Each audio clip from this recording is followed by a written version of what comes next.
What is up, fantasy people? You are back with the True North Fantasy Pod. I am Trav, living it up in Dirty Laundry Studios as per usual, and co-hosting and West Coasting this evening is Tyrell McLaughlin. What's going on, Ty? Living the dream. Actually, not so much, with the Masters in full force. We were talking about golfing tomorrow, but rain in the forecast, so that's kind of devastating. But yeah, other than that, living the dream.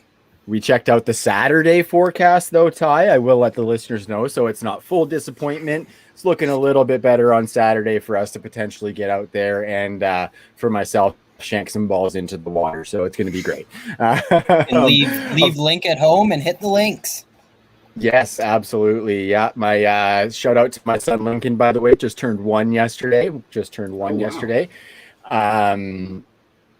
Of course, we are brought to you by the brand new Fantasy Points Media Group, which brings me to our guest tonight, and that would be Graham Barfield himself. He is the creator of Yards Created, one of the co-owners at Fantasy Points, and the director of analytics. You can find him at Graham Barfield on Twitter.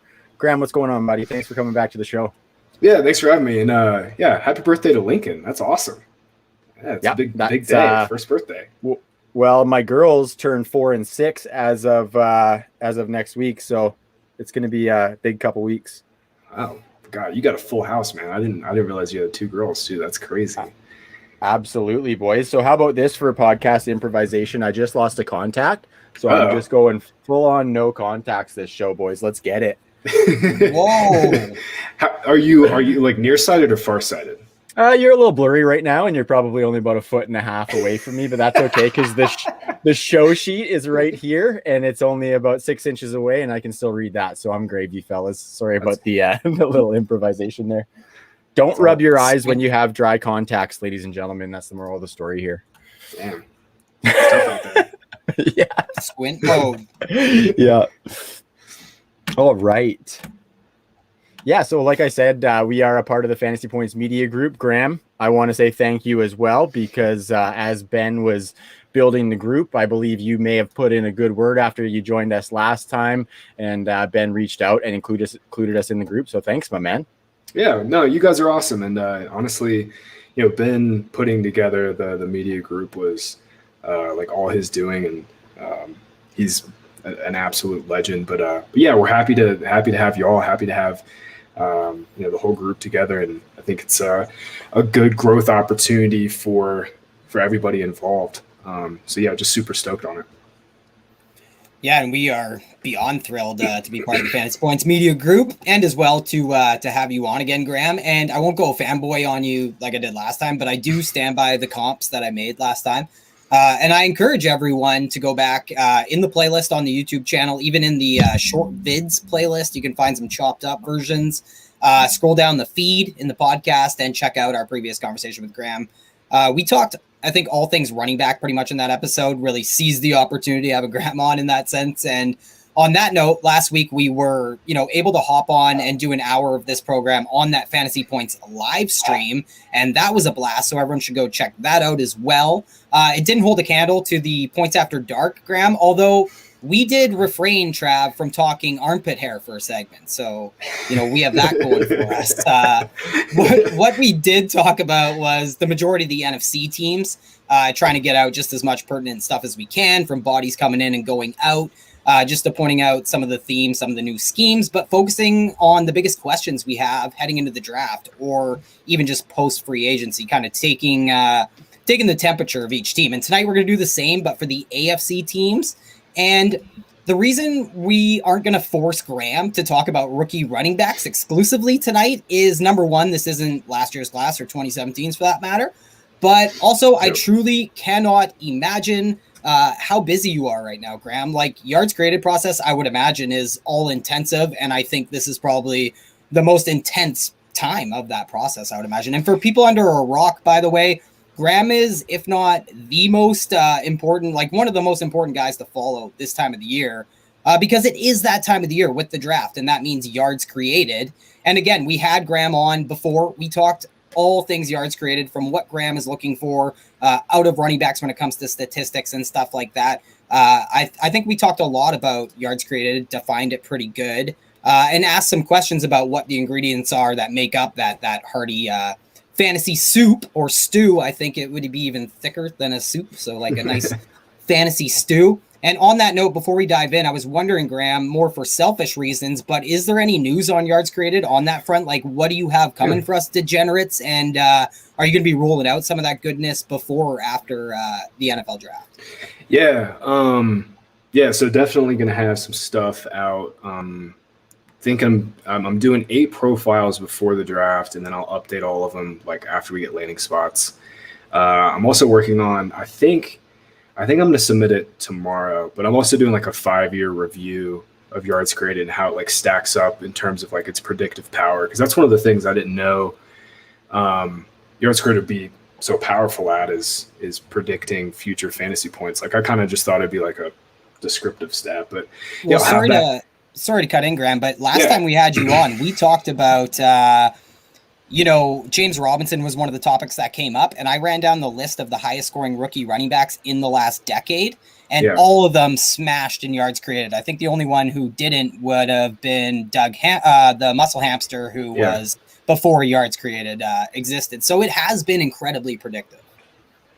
Yeah, man. Just going back through it, like if you look at 2016 to 2020, the top 5 running backs in fantasy points scored ended up in the top 12 all time in yards created, which I don't know. Yeah, I mean, it's definitely positive, but it's also like, it's identified like Kareem Hunt and Alvin Kamara.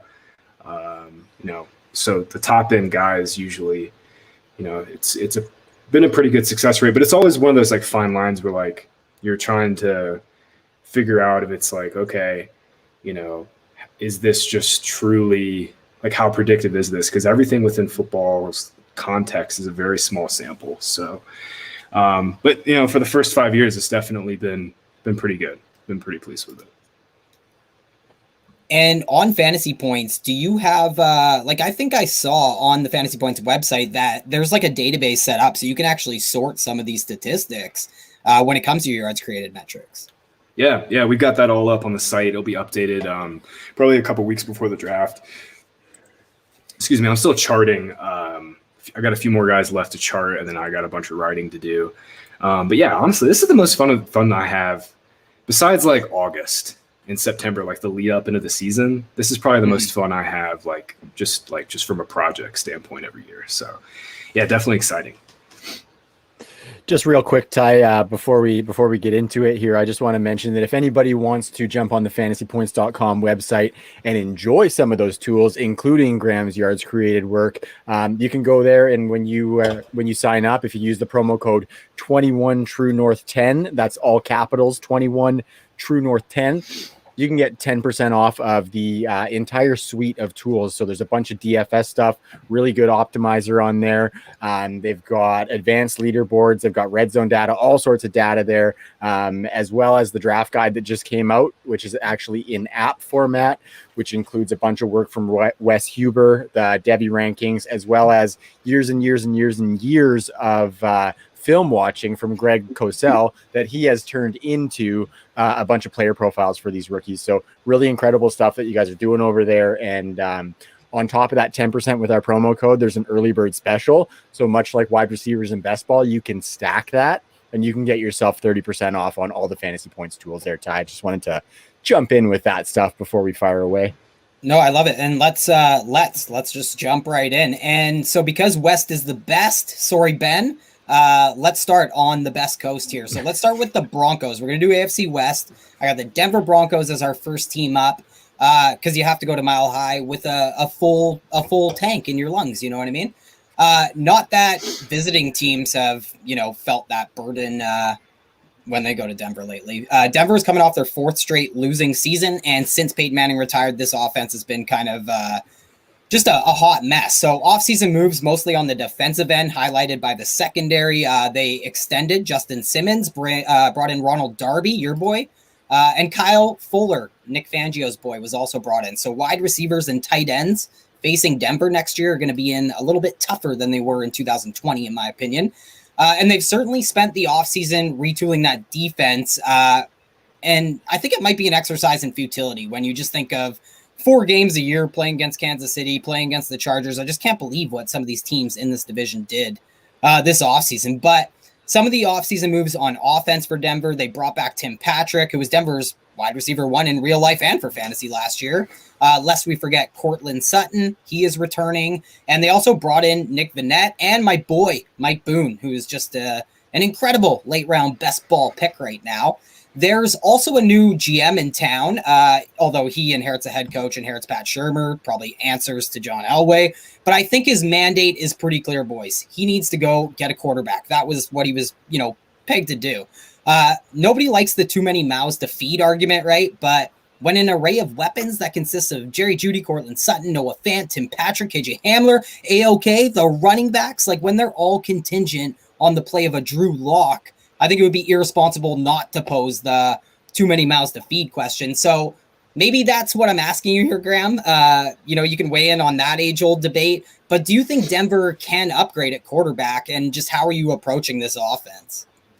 Yeah, man, that's the biggest question is what do they do to improve upon Drew Lock? Because I think, we know what Drew Lock is at this time. We were talking about it. I was talking about it with Scott on Saturday night on our live stream, but I mean, all the pieces are in place here for this offense to be really, really dirty. Like Jerry Jeudy's one of the best separators I've ever seen the last couple years. Like they got Sutton coming back, Fant stretching the seams. Like they're all the pieces are here. It just comes down to quarterback, man. And I think they're kind of in that weird spot right after the Panthers, where they might miss out on all of these guys. Like I think there's a legitimate chance we'll see 5 quarterbacks in the first 7 to 8 picks. Yeah. And I think the reason the Panthers made the move for Sam Darnold was because they thought they were going to miss out on their guy. So yeah, man, I figured they would make a stronger move for somebody like Ryan Fitzpatrick. Maybe they'll try to trade for Teddy Bridgewater, who can just at least distribute the ball. But I think they're kind of in that weird spot right now where they might miss out on a quarterback. So who would you take if you had to take, say, Drew Lock, Teddy Bridgewater? Let's throw Gardner Minshew in there. Who of those 3 would you like as a starter for Denver? Like if you own a Cortland Sutton or Jerry Jeudy? Probably Minshew. Minshew can at least, he can extend plays. He's a ball distributor in the same sense that Bridgewater is. But he can at least move and make plays with his legs and extend drives that way. So I'd probably say Minshew. Yeah. Give me Lock. Give me Lock, boys. Yeah. I think he's got a little more gunslinger in him to the point where he could support those weapons. I think out of the 3, I'd probably just take Drew Lock and just let him slay. I mean, he's going to shit the bed at some points, but I just really think that he has the most slinger mentality to be able to support those weapons. But if I think Minshew behind him, which is, I think, kind of a pipe dream because Jacksonville needs to keep Gardner Minshew, but I would love to see him freed. Free Gardner. When the Luton starts, they do have Luton. Yeah, Jake Luton. free the stash, free the Minshew stash. Yes, absolutely. Real quick on Lock. I have a really hard time thinking he's going to be anything better than what he's been. I mean, if you look into some of the advanced stuff, Lock has been garbage, dude. Jerry Jeudy last year, Jerry Jeudy had one of the lowest catchable target rates among receivers. Ever among wide receivers who had 100+ targets. Him and AJ Green both fell into this hilarious category of uncatchable targets. Well, AJ Green, I think, was because he can't separate. Yeah, that's a great point. That's a great point. There's a big difference because the Denver Broncos had far higher uncatchable pass targets, pass rates for sure. Yeah, when when Locke started those 4 or 5 games, the end of 2019, Sutton's catchable target rate was really low too. I don't know, man. I've struggled with Locke because you'll see he has these 2 to 3 plays every game where he's shit. You think he can really play, but man, the other 10 to 15, you're just wishing they had somebody else. Yeah, I think the hope is that he is insulated by the offensive line in those weapons so much that he can produce. And don't get me wrong, that wasn't a ringing endorsement of Drew Lock. No. I wouldn't mind seeing it, to be honest with you. I kind of like the dancing on the sidelines and shit. I feel like that would be me if I was the quarterback. I'd like spitting rhymes out there and whatnot. So maybe it's just like a sentimental thing. Dude, he's definitely a 10 out of 10 on the swag meter. That's for sure. Yeah, definitely. So I guess Gardner is an 11. So the only thing I notice here, just to put this back to fantasy, I can't really point to a single Bronco that I want in fantasy right now, besides Mike Boone, who's essentially free for the time being. But even in Dynasty, where, we have years until accountability sets in, it's just that Jerry Jeudy is still ultra expensive in that format. Noah Fant is ultra expensive, and career arcs don't care about quarterback play can sometimes trump what a player's career arc is. So as unsexy as it sounds, I think the only upside I really see here is like Mike Boone, maybe Alberto in Dynasty. Yeah. And that's depressing because I'm not even sure, because you look at the running back position, there's not much to say when you look at that either, or the play calling with Pat Shurmur. Actually, what do you think, Graham? You tweeted out a pretty good list of landing spots for rookie running backs. Mm-hmm. And I noticed that Denver was not on that list. Was that because you don't anticipate a rookie running back landing in Denver, or is it because you just flat out don't want the lead back in Denver? They just invested in Gordon. They've got 1 year left on his deal. They can't cut him because of the deal. I'm with you on Mike Boone. I think he's always been a little bit underrated. The other thing is, like, this running back class sucks. Like, it's just not very good. Like, I've been talking to a bunch of people about this.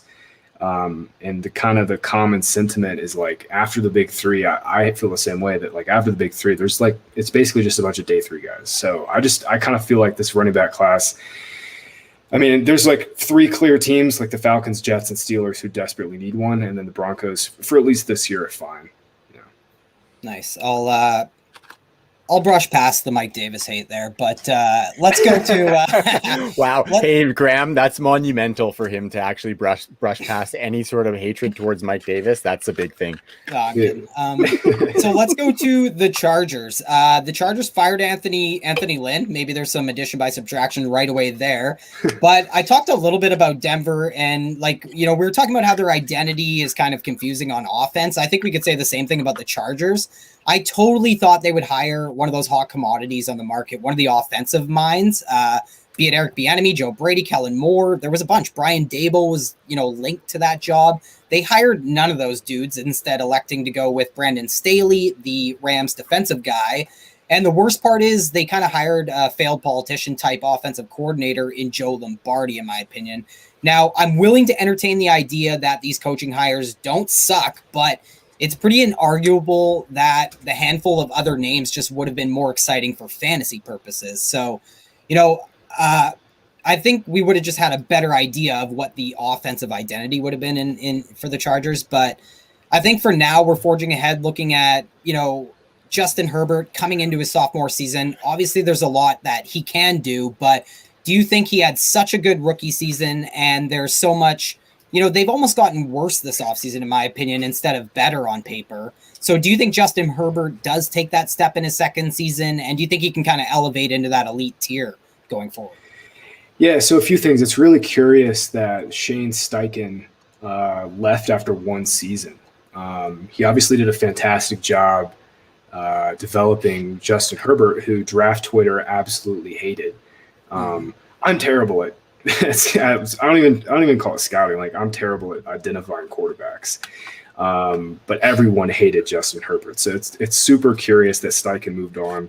The word is that Anthony Lynn took over as the game planner. Anthony Lynn didn't call plays. Lynn's only called plays like for a couple of games back with the Bills a number of years ago. But the word is that like Lynn took over the game planning, which makes sense. But anyway, it's just curious. Like I'm with you on Lombardi. I really don't have a strong feeling either way there. Herbert definitely exceeded, I think, literally everybody's expectations except for maybe the Chargers. Like, you got to give like caps off to the Chargers for nailing that pick. Mm-hmm. But Herbert, man, like kind of sneakishly had a very low ADOT, even though he, threw bombs. Like when he threw bombs, like they were some of the most gorgeous passes of the year.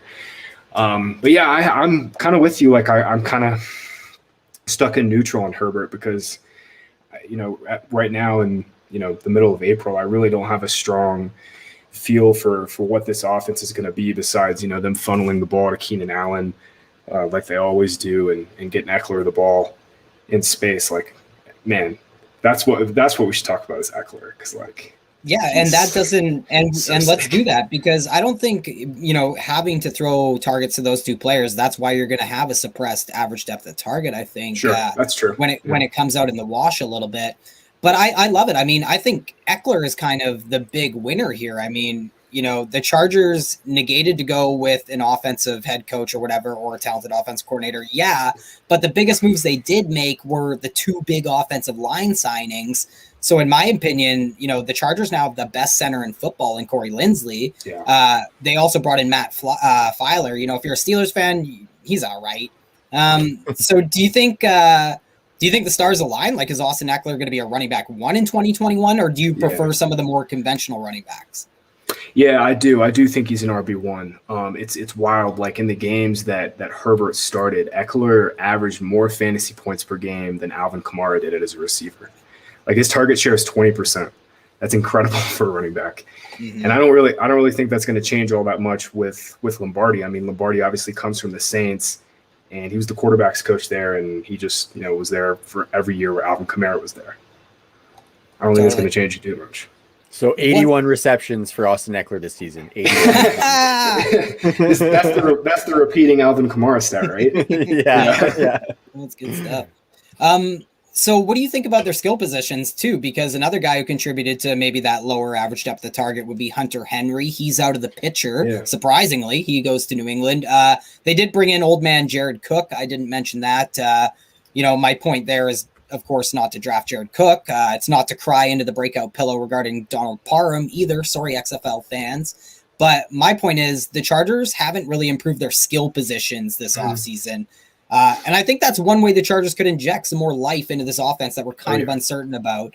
So true or false, Graham, the Chargers will select a wide receiver within the top 2 rounds. I think they might do it in the first round. I think they'll be in on Waddle. If he gets there, I think Devonta Smith could fall. They might go speed with Elijah Moore. Like, I think, man, like, that's kind of the one thing they're missing, because their defense has just been snake bitten with injuries. It was obviously Derwin James, it was Bosa. The defense has the pieces there to be good. They really need speed through the slot, and they need speed on the boundary. I think they'll go receiver in the first round. And that's what I mean. They need that like game-breaking speed, I think, in this offense. We know everyone's chasing speed, but I totally agree. I love those calls. Let's go to a team who everyone is doing this because of, the Kansas City Chiefs, the fastest team in football. We're going to talk Clyde Edwards-Helaire here because he is a tricky running back. He plays in the league's top offense, arguably. Like, Kansas City is top 6 in both completed air yards and yards after the catch as a team, all 3 years under Mahomes here. Andy Reid and the Chiefs have 2 of the top 20 offenses in NFL history in the 3 seasons with Pat Mahomes. Chiefs have thrown over 60% of the time in all 3 seasons with Mahomes. In neutral game scripts, it's 60 to 65% all 3 years, which is fine since we expected Clyde Edwards-Helaire was going to excel in the passing game, right? But the bulk of that production has really just gone to Tyreek Hill, gone to Travis Kelce. And not unlike Austin Ekeler, the moves Kansas City made, though, the reason we kind of are back in, or at least the market might be a little bit on Clyde Edwards-Helaire, is the moves their team has made. They could really benefit Clyde Edwards-Helaire, I think, significantly. They released Le'Veon Bell. They also got Damian Williams, which was awesome. Placed a second-round tender on Darrell Williams for all the 0RB truthers out there. And yeah, Kansas City lost bodies in the trenches, but they signed Joe Thuney and Kyle Long, who had last season off. And Laurent Duvernay-Tardif comes back after he opted out last year. Saying LDT had last year off would be very disingenuous, I think. But thinking about CEH here, are you going to be buying in this year, Graham? Because his price has dropped, but I feel like a lot of the concerns we saw play out last year do still exist. Yeah, I mean, I'm still out here truthing in these Clyde Edwards-Helaire streets. It's tough, but I'm out there. Yeah, man, one of the things I was definitely wrong about, I think, was his touchdown upside, because, they do so much to scheme Hill and Kelce open inside the 5 and 10 yard line that, maybe Edwards-Helaire's upside, as a touchdown scorer is capped. But you made a great point. I was really surprised that Edwards-Helaire's route tree was like super limited. I mean, I went back and looked through this. Per our guys at Sports Info Solutions, just 44% of his targets were on flat or screen routes. I mean, he was basically just like running 5 steps and turning around on most of his targets, which was really surprising because when I watched him at LSU, man, I mean, he was up there with like McCaffrey and Kamara in terms of the separation he was gaining on his routes in college. Yeah, man, and they moved him out. I do think it bodes well maybe for his target share just from an ancillary point that Watkins is gone because Watkins was kind of the shallow target guy. Yeah, the thing is, though, Demarcus Robinson is going to put up 1,000 yards and 10 touchdowns, he says. Is that what he really said? I read that today. Oh, my God. Well, they hate Mecole Hardman. They do not like Mecole Hardman, man. Mm-hmm. That's why they brought Robinson back. But, yeah, I mean, I was definitely captaining some of this Edwards-Helaire hype, and I was definitely wrong. But, like, at the same time, I mean, he still finished third among rookie running backs in scrimmage yards per game. I mean, he's behind Robinson and Taylor. I mean, the floor was there. It was just the touchdowns and the receptions were not what we expected. And with these guys gone, he is going to get those 200 carries, I think, this year. Like, he's almost locked into that. Yeah, they like Reed loves Darrell Williams. Whenever Reed loves a running back, like, you pay attention. Yeah, like he played in 2-minute drills and everything. I think I'm struggling with a few things, and one of them is Andy Reid himself. Like, just the complex that we always chase the Andy Reid RB1. Thanks a lot, Scott Barrett. But I just think I was part of that too. Like, there was so many. It was almost like a confluence of events was coming with Clyde Edwards-Helaire in year one, and it didn't happen. And I think the red zone carries are like the one thing I would point to that I think maybe we've all just kind of overblown. Like, there's one thing you can do on Fantasy Points website, Trav, you mentioned it, is you can look at red zone stats, right? So I can look up red zone stats for Clyde Edwards-Helaire and see that he scored just 37.8 fantasy points in the red zone, which was 39th amongst all running backs. And like, here's some guys who scored more fantasy points in the red zone than Clyde Edwards-Helaire: Gio Bernard, Jerick McKinnon, Nyheim Hines, Chase Edmonds, Darrell Henderson, Kyle Juszczyk, Rex Burkhead.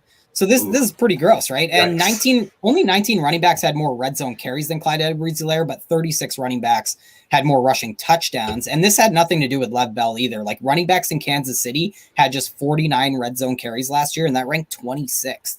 And actually, running backs haven't finished higher than 13th in running back red zone carries in the Mahomes era. So definitely one of the things that I think, but I don't know. What do you think is more important, Graham? Do you think the passing work will be more important, or do you think a spiked touchdown season will be more important? And which do you think is more likely? I know we're really asking you tough questions tonight. Sorry. No, it's good because, like, it's getting my gears going.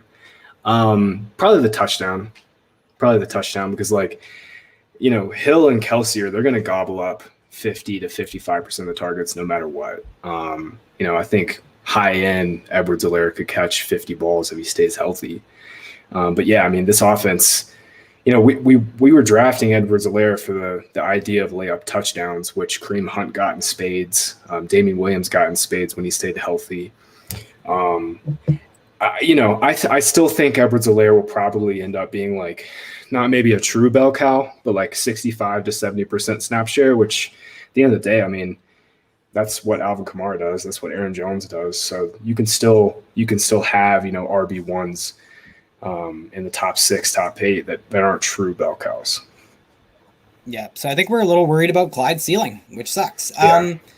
The autumn wind is a raider, pillaging just for fun. He'll knock you round and upside down and laugh when he's conquered and won.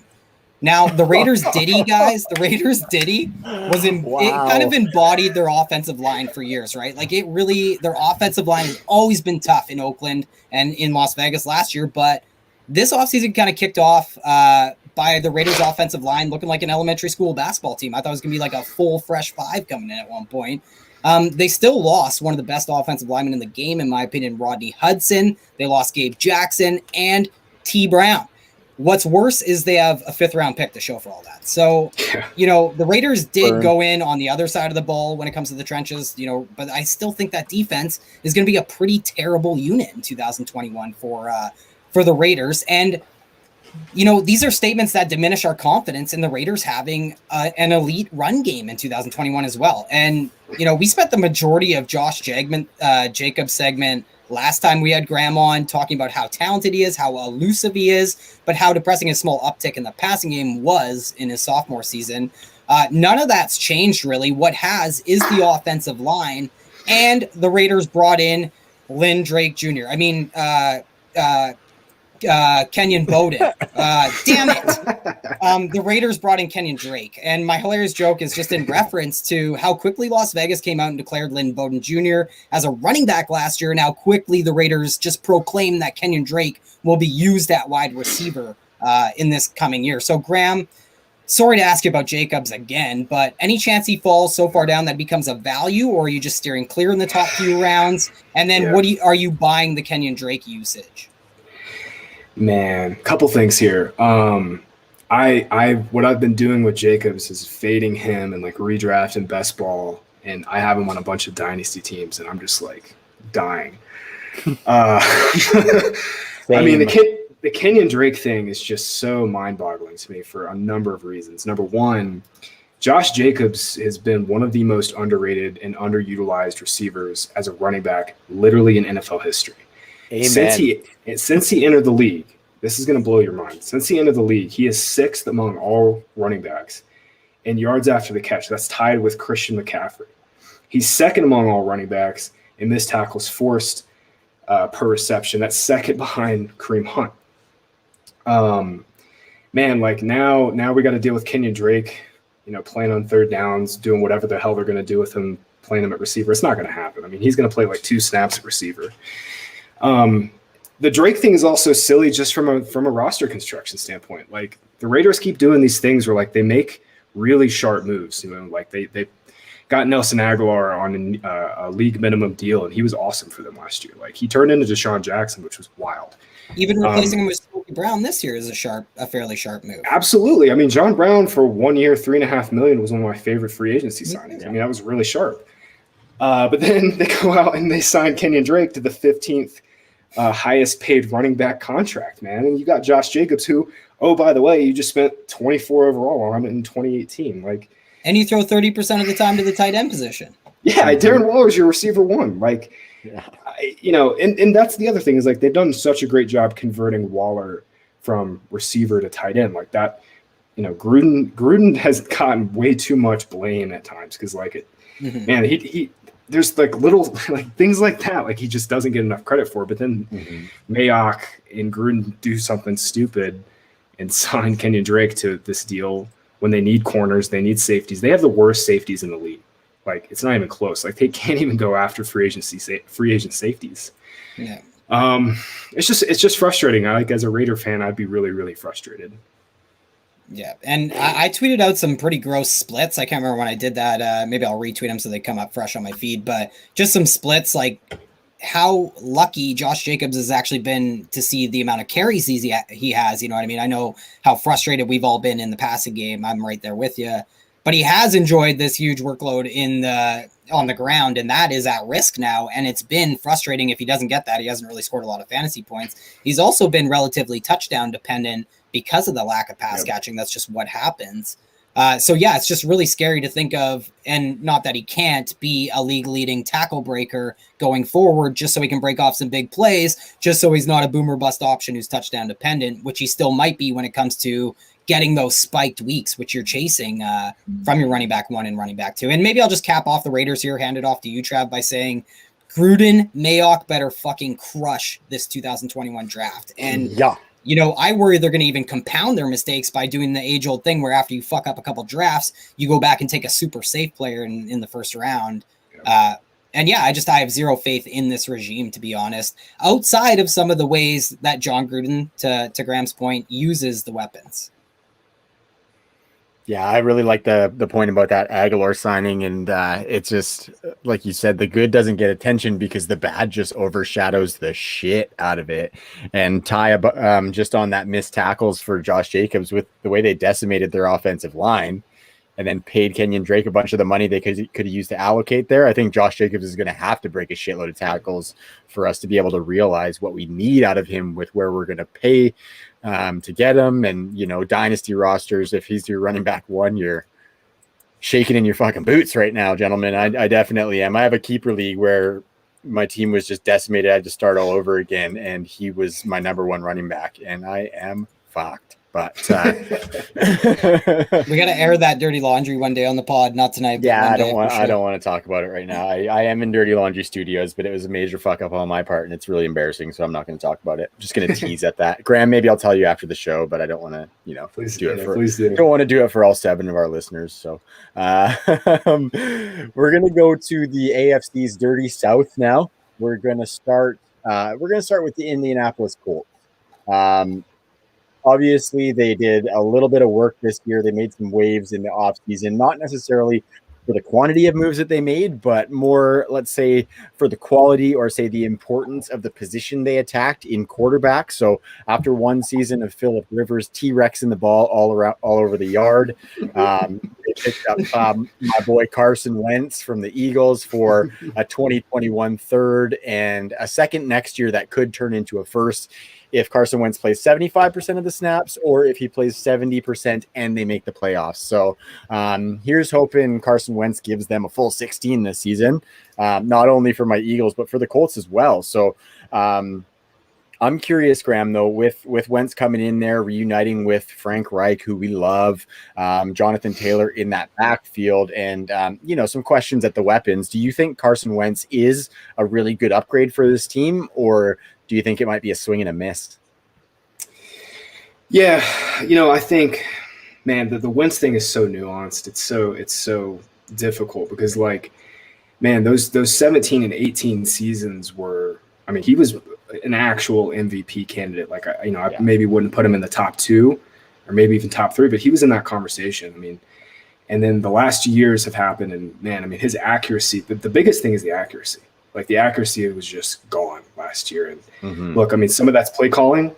Doug Peterson's play calling and play design and his structure got really, really stale. But man, there's also something, there's something to be said. You can't fix a broken quarterback's accuracy. This was always one of the things I railed against with Trubisky. Trubisky was one of the least accurate passers coming out of UNC. Never changed.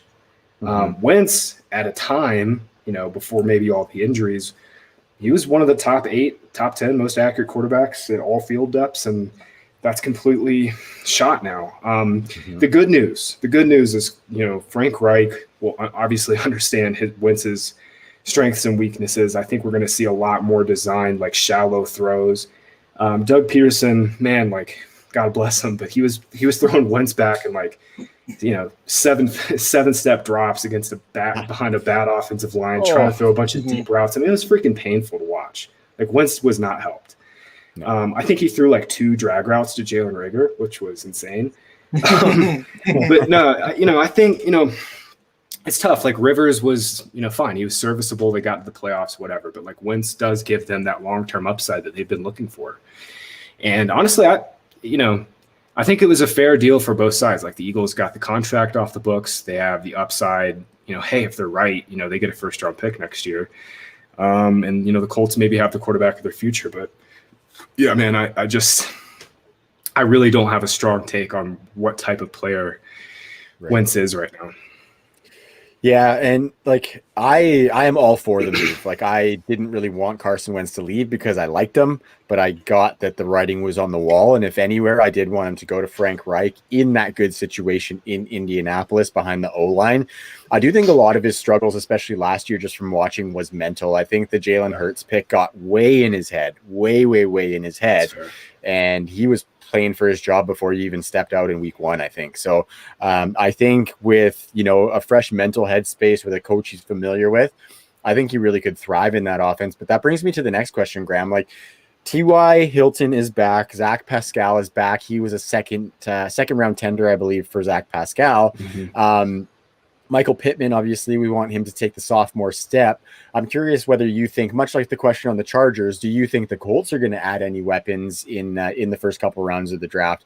And do you think they maybe attack tight end, or do you think they attack wide receiver? And you got any names you want to throw out for them? Yeah, I think they have to. They're really, really short on depth, both at receiver and tight end. They apparently love Mo Alley Cox, though. So yeah. I think Mo Alley Cox might be kind of sneaky. I'm they not brought him back on a tender too, right? Wasn't? Oh yeah, second round tender. Second round for him too. Nice. Yeah, they like everybody's favorite porn star, Mo Alley Cox. They love him. But I don't know. I think Pittman is kind of going a little bit under the radar right now. Like, he's going to be their starting X week 1, and man, if you turn on that Packers tape and watch him take some of those drag routes to the house, like, he is explosive. And having a full offseason. Like, Pittman came in, COVID year, shortened offseason. We saw Justin Jefferson smashed. T. Higgins was awesome. Pittman got hurt, so he had the COVID year plus he got hurt. It's kind of the same excuse I'm making for Jalen Reagor too. But yeah, I think Pittman's kind of flying under the radar a little bit. I don't think the Colts are going to go receiver super early though. Like, they have got to address left tackle. Like, Anthony Costanzo retiring is humongous. Mm-hmm. Just really quick with the ADPs there, I just thought those names are interesting because Michael Pittman and Jalen Reagor aren't too far off if you look at best ball ADPs right now. Pittman definitely going ahead of him, but I just think he's in a monumentally better situation for a wide receiver in terms of fantasy than the guy who's behind Jalen Hurts in a new system and all that. Yeah, man, and Ty is pretty limited at this point. I think he lost a couple steps last year, and he ended up coming on late, but I think some of that was just maybe he was developing a little bit more rapport with Rivers because, again, COVID offseason didn't have the time to develop that rapport. But yeah, Hilton, to me, lost a step. And I think what he does best helps Pittman. Like, he's going to take attention from the defense as a lid lifter in that. Like, he'll play an old man Deshaun Watson role almost at this point. In my opinion, that's my hope. And I think, Pittman is just it seems like the confluence of events. For sure. I think Ty, I think he could end up being one of those super late round, like, spike week values for us, to be honest, because I did like that he came on. And I think Carson Wentz can be a decent deep ball passer. If you remember 2017, he was a good deep ball passer. And that's when he had an elite offensive line, which he has right now. He had a somewhat competent running game with Jay Ajayi, and I think Gary Blunt was still there as well. So I think he's going into a situation that isn't that dissimilar to 2017 when he put up MVP numbers. And maybe there's a little bit of Homer talking in me in the Eagles fan, but I think he could really turn it around and become, like, definitely a top 10 fantasy quarterback. But I think he could be like a solid real life quarterback who's a franchise guy. What's funny, Travis, is like all the guys like Joe and Ben are huge Eagles fans. So I'm kind of like an Eagles fan by nature. Now I'm getting it from you too. Love it. Yeah, dude, Wentz, actually, I think I'm going to draft Wentz quite a bit as like a QB3 in best ball. Like, for sure. He's got the job security. He'll have the spike weeks. Like, they're going to run the hell out of the ball. That's for sure. But yeah, I think he has spike week potential, and he's going to be super cheap because nobody's going to want to draft him. Mm-hmm. Yeah, shout out to Ben. We talk Eagles almost every time we get on. Nice. We get on the horn together. It's fantastic. So we're going to go to maybe what has been a little bit of a less desirable situation, to put it nicely, in Jacksonville. We talked about the stash earlier in Gardner Minshew, but it's obviously looking like he's going to get supplanted by Trevor Lawrence in his beautiful golden locks. So there's just something about the quarterback position in Jacksonville that breeds swag via what's the word for hair? What's the word for hair? What's the, like, scientific word? The flow? No, not the flow. I was thinking follicles. The scientific. Follicles. There we go. He is not follically challenged. No, he is not. So yeah, the Jacksonville follicles, I guess we can call them. I don't know. Better than the fellatios. Yes, 100%. 100%. Back on the rails here. They added Marvin Jones as a pass catcher, obviously, to go along with the young duo of DJ Chark and Laviska Shenault. James Robinson has so far escaped the offseason with only Carlos Hyde coming in there. And I don't think he's going to be, commanding a bunch of that work. So, Graham, I'm curious, is this an offense that you're buying pieces of with the expectation that it improves greatly over the next couple of years? I kind of think about how Ty and I kind of felt about the Bengals after they drafted Joe Burrow last year, and then T. Higgins, of course. Is that an offense like that for you in Jacksonville, especially with Urban Meyer coming in too, or not quite? Yeah, I think so, because I think all the receivers are going to be drafted as wide receiver threes. Like, especially, it's always easy to fall back on this because like everybody's better in best ball, but I really do like, Chark and Jones. And the thing about Jones is like, I like Laviska Shenault too, but I'm a little bit concerned about what type of target share he's going to have. But Jones, man, like, obviously he'll have the rapport with Bevel. Bevel is apparently going to he's going to design like their pass game. And Urban's going to be more run game. But yeah, I mean, Marvin Jones last couple of years was always like in that 7th, 9th round range. And, I think he's going to go a little bit deeper, new team. Trevor Lawrence, guys. Trevor Lawrence is the truth. Like that dude, he's, man, watching, I get the benefit of watching like literally probably 5,000 college snaps just doing yards graded. When I was watching ETN, like Trevor Lawrence had like 10 wow plays every single game. I mean, he throws straight seeds. I'm so excited to see Lawrence in Jacksonville, and that's originally where I'm from. I wasn't born there, but I spent middle school and high school there. So like a lot of my buddies are diehard Jags fans, and I just so desperately want to see them be competitive. They do exist, everybody. They do. Yeah, I think this is the first mention I've heard of diehard Jags fans. No, I dude, love that. Dude, there's like that. It's crazy. It's really cool because it's definitely it's definitely the smallest fan base by far in the NFL. But like, there's some Jags fans. Yeah, the not Jags if you fans, include London. Nuts. What about the UK? Remember, they love that's true. The Jags. They love. We remember Jags Tim there. Tebow being a free agent, and people they were ready to tear the doors down until they signed him. Oh my god, dude! So passion. That was when the Tebow thing was like right when I started doing this full time. I was still living in Jacksonville. I was in college, and so I was on a Facebook group with like a bunch of Jags fans. Anyway, they like organized this like protest to sign Tim Tebow. I'm not shitting you, dude. I'm not shitting you. Like literally 5 people showed up. Like it was the saddest protest I'd ever seen in my life. But man, I so desperately want the Jags to be like competitive again because man, they looked like a defense 4 years ago was looking like it was going to be one of the best. But it's just falling apart again. They're in full rebuild mode again. Yeah, that was bizarre to me how they just dismantled that defense so quickly after the AFC Championship. Like, I get that Blake the Snake went downhill after that elite fantasy season that he had, but I felt like they could have kept that together, man, and tried to. Like, you just needed a quarterback, guys. You didn't need to pull the whole fucking thing apart. But real quick, Graham, before we ride out of the Jags.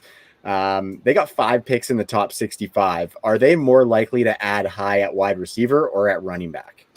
Man, they got to go defense. I mean, like I just said, their defense is really, really struggling. I mean, they got CJ Henderson at corner, but they need another corner.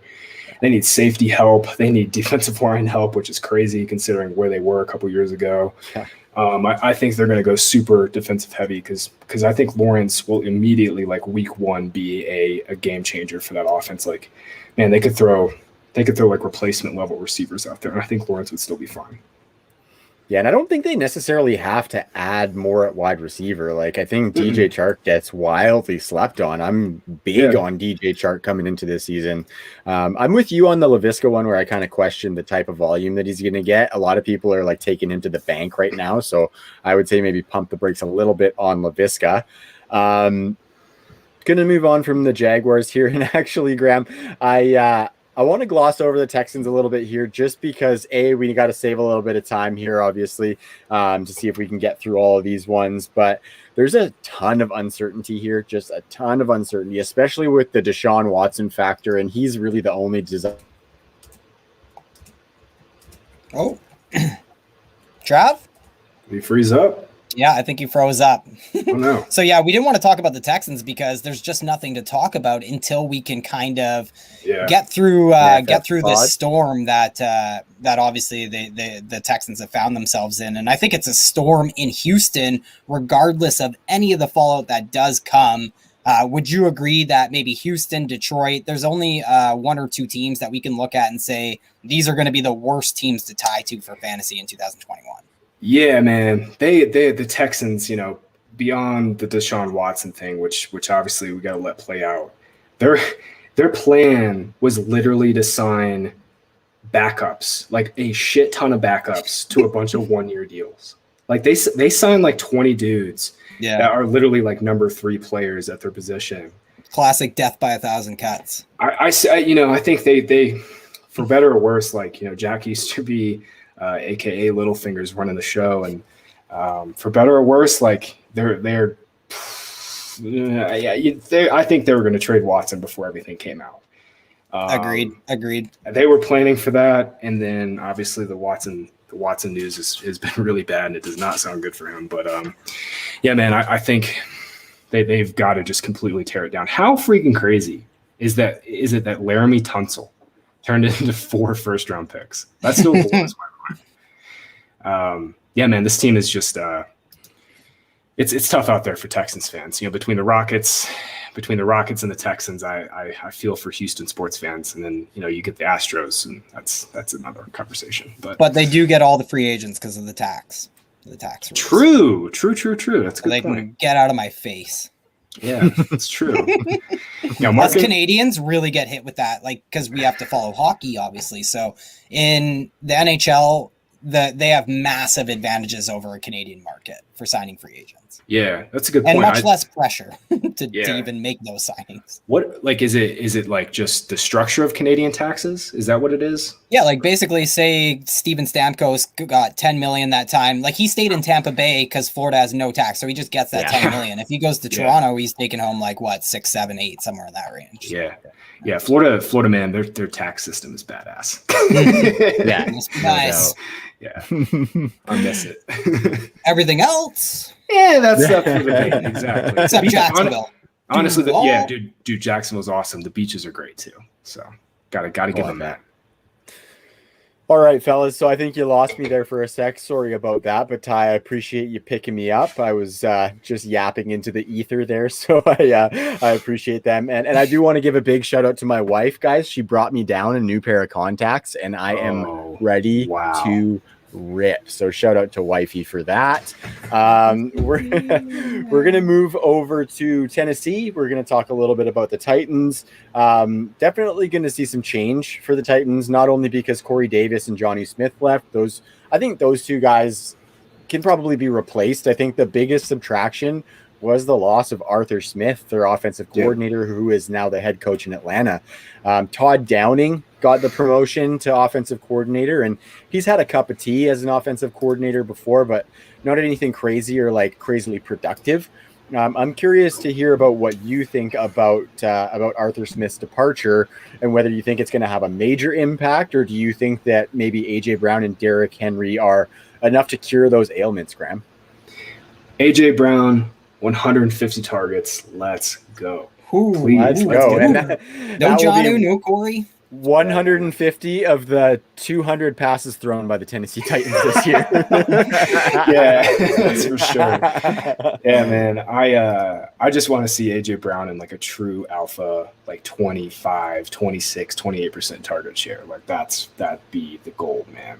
He's like the freakiest receiver after the catch for his size. So just to jump in really quick, like I think you guys are both right there and both hit the nail on the head. He's going to be one of the league leaders in terms of 25-30% market share, but he's also going to he's a little bit of a victim of this very run-heavy offense that, Arthur Smith was able to extrapolate incredible amounts of efficiency from in the last 2 years, but that's something that's a little bit at risk. But I think the yards after the catch and all that, like what these guys do well, especially someone like AJ Brown, will definitely continue to translate. Yeah, man. I mean, I said the 150 thing in tongue in cheek. If we can get to like 125, then we're going beautiful. That's golden. I also think it's cool that they kept it in house with Downing. He was their tight ends coach. Agreed. At least he'll have Tannehill and Brown will have like scheme dependability in that sense. Like they've at least got a coach that understands the language, and I don't think too much is going to change there. But man, the Titans are they quickly turned to a top-heavy team. They kind of had some pretty good depth on offense, but man, they really need some receiver depth. They need corners badly. Like they lost to Dory Jackson and Malcolm Butler. Malcolm Butler stinks now, but like they need corners. So bad. Yeah, I mean, this team is it's lucky that they're in the division that they're in, because the Texans are dead and the Jags are a couple years away from competing. So the Titans, they could go a kind of crappy 10-6 and kind of just skate through. But yeah, I'm a little bit concerned that they're top heavy. But for fantasy, yeah, AJ Brown and Derrick Henry to the moon.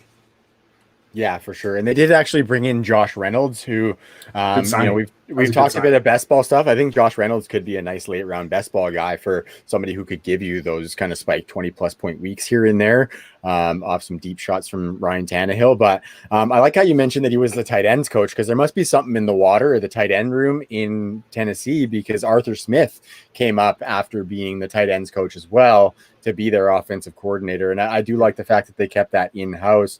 And I think, you wrapped it up in a pretty bow when you said AJ Brown and Derrick Henry to the moon.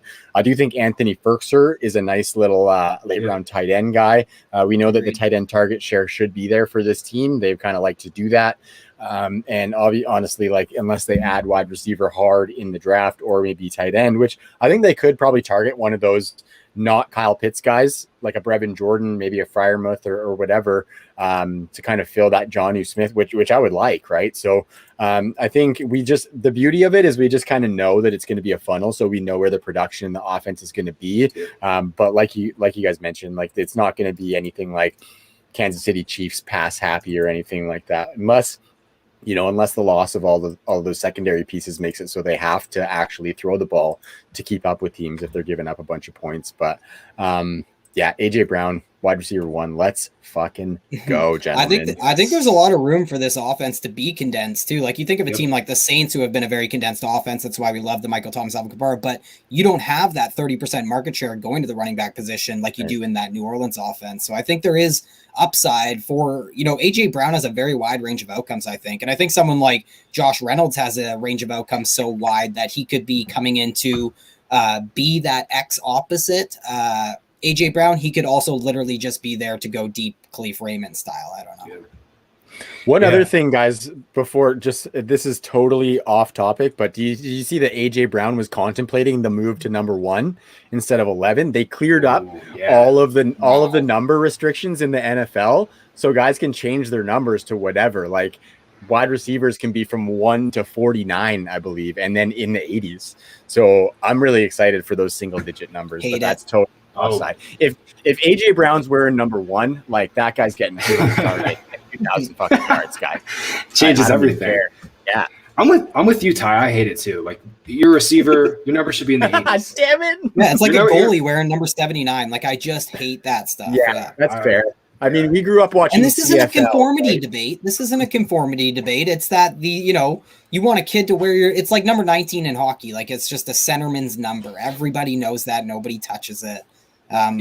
Because that's what I'm saying, is it kind of exists in all sports, not just football. It's just that football literally writes that. It's like a written rule as opposed to an unwritten rule. Real quick, we did a mock draft for our draft guide. You can get that on the site or in the app. I had the Titans, and I took Rashad Bateman at 22.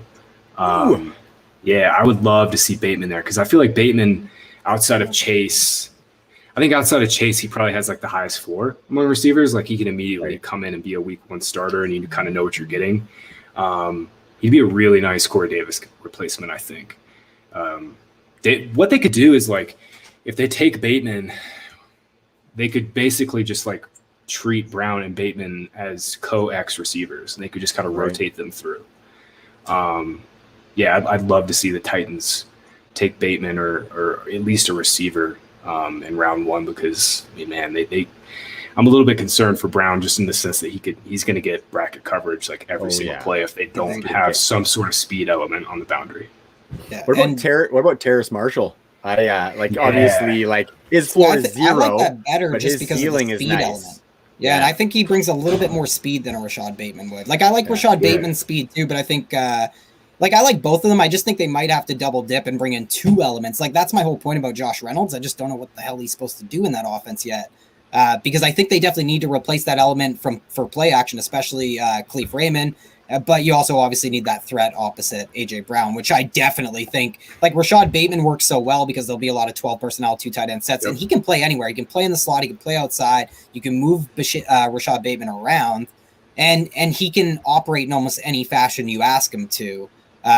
So yeah, that's why I like him. But I love Terrence Marshall so much that that's probably why I like him more, because I love Terrence Marshall so much. Yeah, I think the Reynolds signing is interesting because like he obviously comes from the Rams, and they run, their core concept is play action. That's what the Titans' core concept is, and they run a lot of 12. They ran a lot of 12 with Everett and Higbee, a lot of tight condensed formation. So Reynolds will have an understanding of what they're going to ask for him to do. I wanted actually to take Elijah Moore for the Titans, but Wes Huber sniped him. Huber took Moore at 20 for the Bears. So that's a great call on Terrence Marshall, though. Maybe I should have gone there. But I think like just injecting a little bit of speed, and now that you bring up Elijah Moore, that's even better. Like maybe somebody who can be weaponized even more in like a positionless style way. I definitely think this offense is just going to be missing a piece of electricity, as we sit here right now. Yeah, man, they got to go receiver, I think, at least in the first 2 rounds.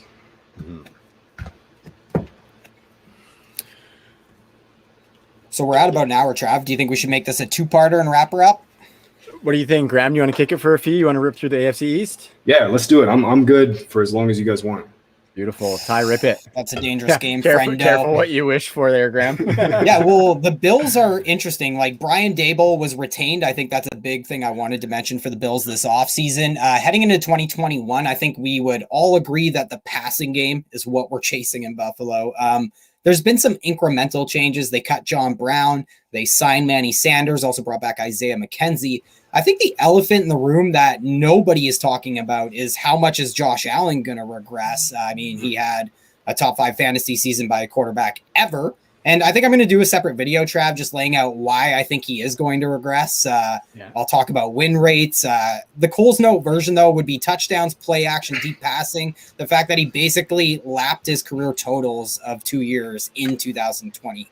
I thought you were going to say because water is wet. Yeah.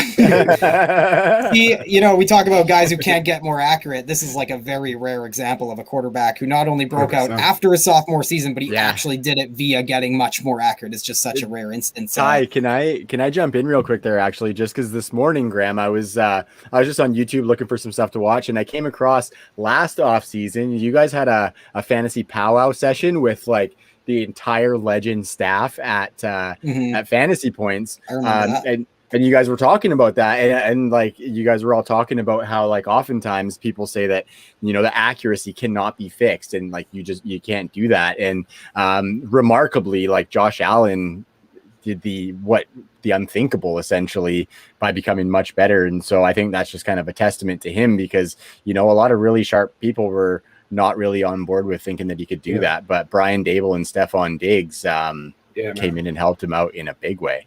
Yeah, I was one of those people that took a huge L on Allen, and then Me too. I took a huge W on Allen last year because he was my most drafted quarterback. He's one of my most drafted in best ball, even though I didn't really buy the narrative. It's just that he was that profile of quarterback going in the 9th, 10th round. Exactly. Yeah. I want to buy quarterbacks in that, I think late JJ Zacharyson has been on this, but like late round quarterback is kind of turned into mid round quarterback. And Allen fit that bill for me perfectly last year. We went through all of that with JJ Zacharyson on the pod. Everyone go back. I remember listening to that show. It was really good. We went through a lot of that, and it really is amazing, just this bottleneck that we're experiencing, and some of the seasons that we saw put up last year. And obviously that has to be remembered that it's in the context of the highest scoring season we've ever seen in NFL with extenuating circumstances. So Josh Allen will regress via fantasy points and passing. But the reason we were still on him last year, the reason we always will be, the reason he is an elite top 5 option, he's my quarterback 2 in best ball right now, is that rushing upside, right? I just want to sprinkle some salt on the slippery slope that I think is Josh Allen's fantasy value. But I think, his 25 rushing touchdowns on the ground has just dominated the quarterback position since he entered the league. Unfortunately, though, getting to the point here, that's come at the expense of the running back position, right, in Buffalo. Josh Allen's 25 touchdowns since 2018. The Bills running backs have 16 rushing touchdowns. And last year, the Bills scored the second fewest fantasy points among all running back groups in NFL. So Graham, feel free to weigh in on the offense that we've kind of been going through here, but I do want to know about the running back position because there's whispers that the Bills could, a la Kansas City Chiefs, go in on a running back early in the draft. Are you putting any stock in that? Yeah, I don't see that, man. I think Singletary and Moss are fine. They don't run the ball anyway. I mean, if you adjust for game script, the Bills were one of the most pass-heavy teams in the league last year. I mean, they threw the ball 70% of the time when they were trailing. I mean, they were like nearly 60% pass-heavy when they were leading. Both of those figures were like top 3, top 4. And yeah, man, I just think, Allen has always been their goal line back. Last year, he led the team in carries inside the 10-yard line again. And yeah, man, I mean, Allen's floor is just, I'm with you. I think he's going to come off of that 25 fantasy points per game number, but his floor has just been so freaking high his entire career. I have a crazy stat. So he's now started 41 games. He scored 15 or more fantasy points 36 times. That's insane. That's insane. Three of those games were against the 3 games that he did not score 15 or more points came against the Patriots. Really? yeah, man. Bill still got it. Yeah, he's just been so freakishly high floor that that's incredible. Yeah, I think his even if he regresses from 6.5% touchdown rate, pretty high completion rate for his style of play. I still think he's going to be fine for fantasy. I have a couple Josh Allen dynasty teams right now that I'm just like freaking counting stacks. It's so nice. So I forgot to mention Matt Breida. He did sign in Buffalo. I'm just trying really, really hard. Trav, you'll understand. I just need to purge Matt Breida from my freaking brain at this point. I'm not doing it. I'm not even quitting him, guys. Fuck it. He's the new Amir Abdullah for me, Ty. Well, it's funny, Trav. Like we had there's 4 guys that I feel like all our friends my name would be synonymous with. Aaron Jones and Austin Ekeler are 2 of those guys, though. But I think definitely Matt Breida would be one of those guys as well. Mm-hmm. Philip Lindsay too, I don't really either. What of up, Kenneth Dixon? Yeah, what up? There'd definitely be dozens of flat out misses in there. I loved Kenneth Dixon. I loved Kenneth Dixon, dude. Injuries suck because he was gonna be. I think he's gonna be awesome. I think he's probably still on one of my IRs somewhere. I'm in the same boat. Yeah. So speaking of the IR, let's go to the Dolphins here. The Dolphins brought in Will Fuller. Speaking of the IR, that was the joke. Thank you. I wasn't picking it up for a sec. I kind of rushed it, so I figured I should probably stop, explain it carefully, and then move on. Miami is just annually mocked, guys, as the first team to take a running back off the board. But the Dolphins GM, Mike Greer's brother, let's go Oilers, he's refrained from doing so. But here we stand again, and I think the Dolphins are, in 2021 here, in a better position to make that running back addition than they have been. They're a pretty competitive team, right? Competitive division. Oh, my God. Am I old? Oh, my God. We're getting there, bud. I never thought I'd see this division this competitive. Yeah, it's true. Anywho, the Dolphins do have multiple first-round picks in the draft. Not that that's really incentivized Miami to pick a running back in luxurious fashion recently, but I just want to include running back and wide receiver in this conversation because they do have the 2 first-round picks. So, Graham, do you think Miami does pull the trigger in round 1 at either pick to give us and Tua a sexy new weapon in this offense? And do you think it's going to be a running back or wide receiver? Yeah, so real quick, I got to give a big shout out to Chris Greer. I've been a huge fan of his for a long time, and I think, man, the way he's built this roster has been so freaking good. The way he's maneuvered the draft and just been so flexible between valuing players, it's just been phenomenal. I mean, they are loaded with capital, and even with the move back to 6, they flipped the Eagles a first-round pick in 2022. They're still loaded. They still have 2 this year. They've got a couple top 50 picks in the second. They've got second-round picks to spend. They're still loaded for 2022. So Chris Greer, man, if the Dolphins start really competing with the Bills for this division, he deserves all the credit in the world. But yeah, I think my theory is why they moved back into the first round, or not the first round, but the top 6 is they know the first 3 picks are going to be quarterback. Most likely 4 of the top 5 first picks will be quarterback. I think the Falcons end up getting a deal done. Most likely not with Carolina. Yeah, not with Carolina. Most likely with the Broncos. I think. Really quick, I think that's what happened. Like Scott Fitterer probably realized the quarterback market's just collapsing. Actually, I'll save it, Graham. I'll save it because we'll talk about about it when we get to the Jets here. Yeah, but Schefter had a report like real early in the morning a couple days ago where he was like the Falcons are listening to calls, and whenever Schefter has said something like that, like there's usually a lot of smoke there. So I think the Falcons will end up dealing that pick and moving back. But my point is, there's going to be at least 3 quarterbacks in the top 5. The Dolphins they're sticking with Tua. They know they're in line to take either Chase, Pitts, or Sewell there. And they feel like probably all 3 of those guys are franchise-altering players, and they're going to be fine to take any one of them. That's the best take I've heard so far, actually. Yeah, like it's not, a wide receiver or, they're not going to target a running back at 18 necessarily. Like, I think that's really well put. And I think, like, they don't care if the Bengals take Pitts or Chase or Sewell. That's what you're saying. Yeah, I like that.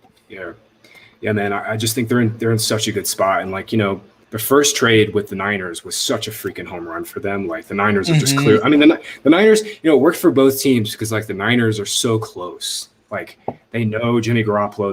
They failed on Garoppolo. They know they have to upgrade there. But I mean, the Dolphins just hit such a home run there, and they felt like they could get back and be aggressive by flipping with the Eagles. Mm-hmm. I think their options are wide open. Like they could double up and go wide receiver at 6 and running back at 18 if they damn well wanted, or they could go neither if they got Sewell or Kyle Pitts because they still have 36 and 50 overall, which there should be a running back available at least at 36, maybe at 52 or 50 as well. But I think if they really want that high upside running back, then they're going to have to go at 18 if they want to get Najee or Etienne. But I think Javonte at 36 is definitely a possibility, and I am for that, fellas. Yeah, I think Harris, Etienne, and Williams are all in play at 36. Yeah, man. Like if Harris goes there, he's like instantly like a top 10 running back for fantasy. Yeah. Oh yeah. I think almost anyone is there, and I think whoever is there will benefit from some of the RPOs behind Tua. But also, this team is going to be running along the goal line. Like they don't want Tua throwing these inside the 10-yard line balls. They want to run the ball, and we saw that last year when you look at red zone touches inside the 10-yard line touches per game. Both Salvin Ahmed, Jordan Howard was even in there because of his limited work, and then Myles Gaskin as well. And I'm telling you, like. It doesn't matter where these guys go. What we need to know right now, I think, is just that this pecking order is definitely going to change post NFL draft. And I'm telling you, I think we're going to be talking a lot about the Dolphins throughout this offseason. Maybe talking about attaching ourselves to this team for fantasy, even whether it's I told you so's on Myles Gaskin or Mike Gesicki breakout proclamations, Preston Williams over Devontae Williams. Trav, I'll say for the hot take episode. But there is a lot of going ons in Miami, you know what I mean? And a lot of their 2021 story, like the fantasy payoffs or busts for all these guys, I think it's going to come down to that sophomore step that Tua takes or does not take coming up. Yeah. And I'm going to move along here because, Tua is heading into a sophomore season. We always want to buy quarterbacks who are drafted in the top 10 of the NFL draft heading into their sophomore seasons. And that's not an alien concept, I don't think, but it doesn't always work out. And what doesn't get talked about as much is that quarterbacks don't very often break out after their sophomore seasons, even if they were top 10 picks in the NFL draft. It's just very infrequent, which kind of shocked me when I first found that out when I did that study, which brings me, guys, to the New York Football Jets. They traded Sam Darnold. And I'm not sure if you guys heard Joe Douglas's comments this afternoon. They were really funny, but I won't ask anybody if this trade will make Joe Douglas look bad because he said, quote, he could give 2 shits about if this trade makes him look bad. That guy, Joe. That's ultimate job security right there. Yeah, totally. He shouldn't. It's been such a polarizing topic. So I kind of want to just dive into like the Darno side of this since we have Graham here. Because the Jets are kind of a longer conversation anyways, and maybe I'll circle back to the running back position. because I am actually very interested in the Jets lead back because of the new scheme coming to town, because, Robert Saleh, but, Mike LaFleur at offensive coordinator, not to be confused with Matt LaFleur or Peter LaFleur. Yeah. Nobody makes me bleed my own blood. But yeah, that new coaching staff, they didn't want to get on Sammy's D, guys. They don't want to build around Sammy. Like the reset button's getting hit in New York, but not with Sammy, even though they probably could have done that. So just for the Jets, I want to say that because we're probably operating under the assumption until proven otherwise that Zach Wilson will be the quarterback for the New York Jets. And the only that makes them the only team ever to go quarterback in the top 3 twice in 4 years. And I know my friends out there are making Edmonton Oilers first overall jokes. That's besides the point. Why don't you elaborate on that a little bit, Ty? Yes, they may have to change the rules in the NHL for the draft lottery because the Oilers are so bad. Continue to get first overall picks. And speaking of shifting gears, let's do that. Let's talk because we can talk Corey Davis. We talk Crowder, the bridge to nowhere, aka Chris Herndon. We talk that stuff later. But while the wound is pretty fresh, while we have the man who's crushing those free agent breakdowns, by the way, everyone should be checking out Graham Barfield's breakdowns for each fantasy the implications for all these free agent fallouts that's going along. But anyways, the Jets, it just feels like kind of a Jets move that the Carolina Panthers made trading for Sam Darnold from the Jets, I think. And, Scott Fitterer is the GM in Carolina, and he just got that job. And I think it's crazy that his first order of business is to put, about $50 million on the books at quarterback with Sam Darnold and Teddy. I just think that's crazy. And, for us degenerates, us fantasy guys, like Sam Darnold has never really propelled anybody to fantasy relevance, like maybe Robbie Anderson, but even Robbie went on to have a career year last year with Matt Rule, his old buddy, and Teddy Bridgewater at quarterback. And irony aside, like Robbie was probably the least thrilled to hear this news, to be honest. But so apparently, like, correct me if I'm wrong, what I've heard is Darnold is escaping Adam Gase. And now he's ending up under Joe Burrow, who's the only reason Joe Burrow's any good. So Graham, if you couldn't, thank you. So Graham, I was being a bit facetious there, and that's because, this polarizing debate just seems to be raging. So what side do you come down on it? And what do you think about the weapons in Carolina? Are the Panthers geniuses, or is Sam Darnold the worst bust since Ryan Leaf? Yeah. So I tweeted after the move, since Darnold's getting away from Gase, does that make him the new Ryan Tannehill? And everybody thought I was being serious. Like, I thought I said it super tongue in cheek, but I forgot. You can't make jokes on Twitter.com anymore. No. Especially if you got like as many followers as you do. Jesus. Yeah. But from the Panthers perspective, right? Real quick. I'm with you. Like I when they first made the trade, I was like, okay, you know what? They probably don't think they're going to get their guy at 8, their quarterback at 8. They think, maybe they're super high on Mac Jones. Maybe they think Lance goes a little bit earlier than we expect, whatever. And then they give Darnold the 5th-year option. They signed Darnold to a 5th-year option, which is worth like nearly $20 million. Guy Jason from Over the Cap, he was all over this. Like he said, I'm literally scratching my head. That's where I pulled my info from. Yeah, man. Like it kind of doesn't make any sense. So I don't know, man. The only thing that would make sense to me is they're going to trade Bridgewater, like back to the Saints or the Broncos or something. Like that's the only way this would make sense. But yeah, man. Darnold, like last year, even if I think one of the best ways, maybe the only way you can truly like say, hey, in this type of situation, in a neutral situation, the best way to look at a quarterback is what happens when the pocket is clean. The Jets obviously had a terrible offensive line, and they got backed in, but their line was still trash after that. Sam Darnold was the worst quarterback in the league last year when the pocket was clean. Now, granted, some of that is absolutely scheme, but I think it's one of the best ways to just kind of level the playing field at quarterback and say, hey, when these guys aren't pressured, what happens? And Darnold was under pressured. Ideal conditions. Yeah, exactly. Like Darnold was pressured at one of the league's highest rates last year. But man, I mean, he literally saw ghosts. Like, Well, Well, I wonder if that charting of those plays could see the ghosts that were coming at him. So I wonder if those pockets were actually clean. Well, I just want to touch on this. Like, Trav, we talked about this in our group because this is such a conversation, right? Like, clean pockets is something that I actually use as like a regression tool almost. So if somebody like Phillip Rivers in 2016 was to have a poor season throwing from inside a clean pocket, I would expect him to improve the next year. And then, you're going to get that improvement baked into whatever else. So sometimes I use it as just a gauge of what a guy might do the following year. If a guy has never been good in a clean pocket, though, what do you do with that? Well, he's probably a bad quarterback. Like that, it's just that simple. Yeah, I like that a lot. And to your point, like Darnold's never been good in a clean pocket. Even at USC, like he really struggled with turnover-worthy plays. Like that was one of his big bugaboos is he turned the ball over a ton. I gotta say real quick. Whoever plays the slot for the Panthers, because I think they need to add a receiver too. But if DJ Moore plays the slot, like I want DJ Moore. Me too. I want him no matter what at his cost right now. I think he might be one of the most underrated players in fantasy right now because he can inherit a lot of Curtis Samuel's vacated work. We've seen him in that capacity before. And the question will be, does that come at the expense of air yards and stuff like that? Because his usage was morphed a little bit in his first season under Joe Brady and Matt Rule. But I think we could see like, that usage from last year and his usage from before that kind of meet in the middle and give us this amazing 130 target season with, I think he's the most dangerous player in the NFL after the catch. I still think that. Yeah.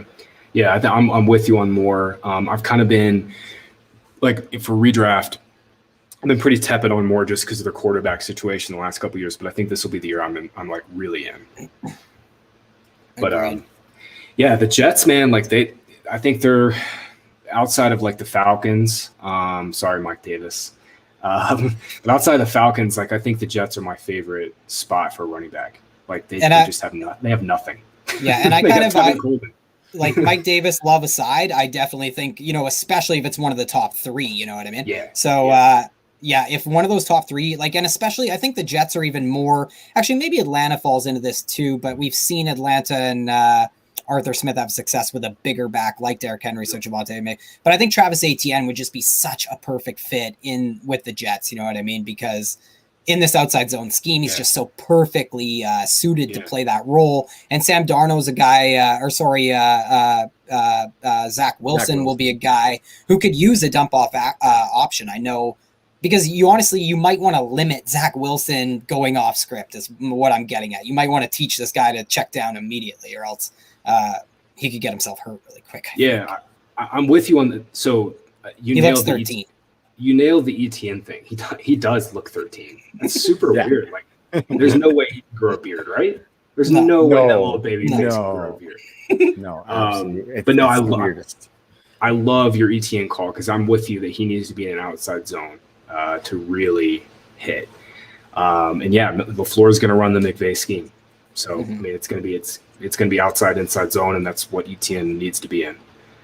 And you know what? Sam Darnold was the 6th straight first-round pick that the Jets have traded away. The 6th straight time they drafted somebody in the first round and traded him away. So you know how you fix that? Go out and draft Travis Etienne in the first round. Nobody's trading for a running back, so problem solved. It's over. Get yourself Travis Etienne. Nailed it. I like that. Wow, that is such a crazy stat. 6 straight first-round picks they've taken. They've traded.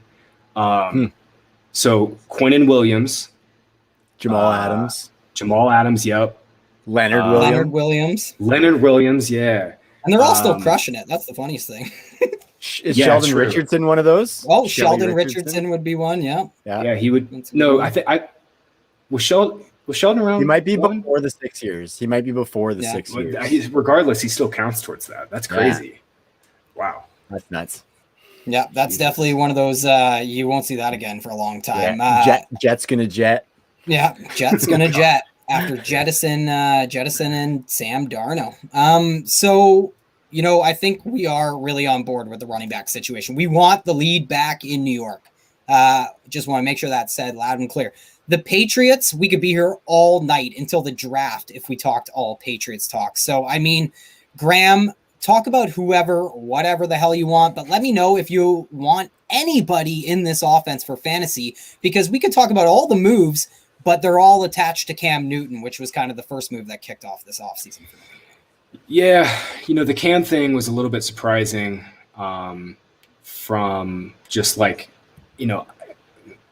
at first it was surprising, and then I realized, Bill Belichick is like 70 and he still wants to win. So he'll have some like continuity with. He's really Cam. zigging while everyone's zagging too. Like everyone's going a certain way, the direction that the league is heading, and he's like, I'm getting a power quarterback and the 2 best tight ends on the market. Yeah, eat it, cover 3, cover 3, eat it. There's exactly. There's so many ways to think about their moves. Except on the spending thing. So like they spent like $200 million whatever dollars, which is absurd. Just from just like a 32 team perspective, right? Then you think it's the Patriots, who are always frugal. Mm-hmm. I don't know, man. Like Belichick, like probably has some sort of inside information because the TV deal thing came out. Yeah, and it's a new $10 billion deal. That cap, man, it went down this year. It's going to skyrocket. Yeah. So some of these deals that they made, even though right now in the context of this free agency period, like the Aguilar deal and the Bourne deal, they look like they overpaid. Maybe next year or 2 years from now, it won't look that bad. But anyway, yeah, man, not even close, yeah. They're going to play 12 personnel like 50% of the time. Yeah, it's not. That's probably a little bit low too. Like you're probably shooting a little bit low on that. Well, 12 and 21. Like they'll play 50% 12, 50% 21. They'll put Jonnu back there in the backfield for sure. Yeah, buddy. Now we're talking. Who do you guys best goal line back? Who do you guys want between Jonnu and Henry? Like if you had to pick. Give me Jonnu. Yeah. See, I know, like, it seems like the market wants Hunter Henry, the sharp minds want Jonnu, and I think I want both of them or either of them. I think stacking them in best ball in like the 10th, 11th round is ideal, but they are both going to be, I think, in that 10th to 12th round range. They're not going to go too far apart. I think they're going to be comparable when it comes to ADP. It's going to be a pick 'em come draft season anyways, and I think I'll take whoever's cheaper because I think Hunter Henry will have a lot of that limited touchdown upside is existent in this passing game under Cam Newton. But I think Jonnu will definitely be used more creatively. But I just think Jonnu is going to be a much better real life football player than people are projecting him to be a fantasy football player. Yeah. Now if he gets a dozen carries, now we're talking. If he gets used like Darren Waller's being used, now we're talking. Mm-hmm. Yeah. I wonder, I'm curious, like, Belichick has been so bad at drafting receivers. I wonder if he's just like, you know what, fuck it. We'll just have like a full-on rotation between Aguilar and Bourne. And we'll get one more guy. They're apparently going to try to trade N'Keal Harry. Good luck. Yeah, he was the last straw. Belichick said, I'm done with this. No more. Totally. No more. Man. Julian Edelman, also news broke today that he probably won't play the entire 2021 season, just to get that out there. Well, yeah. Why? I didn't see that. Lingering knee injury, I believe. I'm not 100% sure. Like it just came up on the score app. Like I was just scrolling.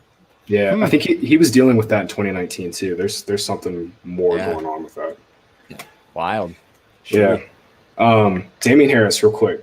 Yes. I have no idea what to do with Damian Harris. Well, we talked about him last time we had you on, so it's funny that you don't remember that because it's not a memorable conversation because we didn't really say much because it's a hard read, right? I think I said that I never want the goal line back in New England because they end up overvalued. Like, I think that's the way I would have framed it because that's the way I've thought for my entire life. But I think there's going to be a skew when it comes, like James White is somebody I'm totally off of right now because I worry, where is this tight end market share going to come from? Well, it's easily going to come from the running back position for sure, and some of the wide receiver positions. So it's definitely like Damian Harris is actually more attractive than he was last time we had Graham on to me, but and he hasn't risen in price in best balls at least. So if you want and obviously a lot of Damian Harris will come down to roster construction. If you have an Alvin Kamara as your RB1, you're much more inclined to draft a Damian Harris. But yeah, I do worry that he starts to move up as we get into draft season and he ends up in that like 6th, 7th round range. But I do think that he's the most interesting piece in this entire offense to me right now.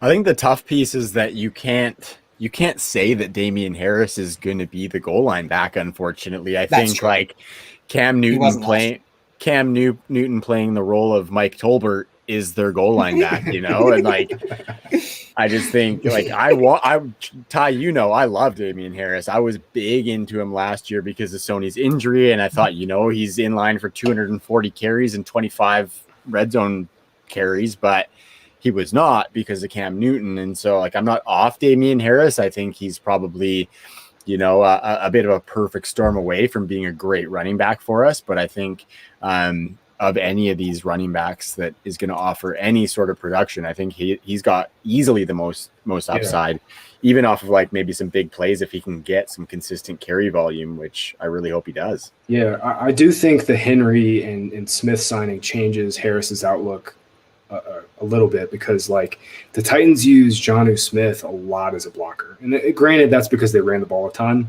but I mean they used him as a blocker like 60% of the time. That's like double the amount Travis Kelce gets. Yeah.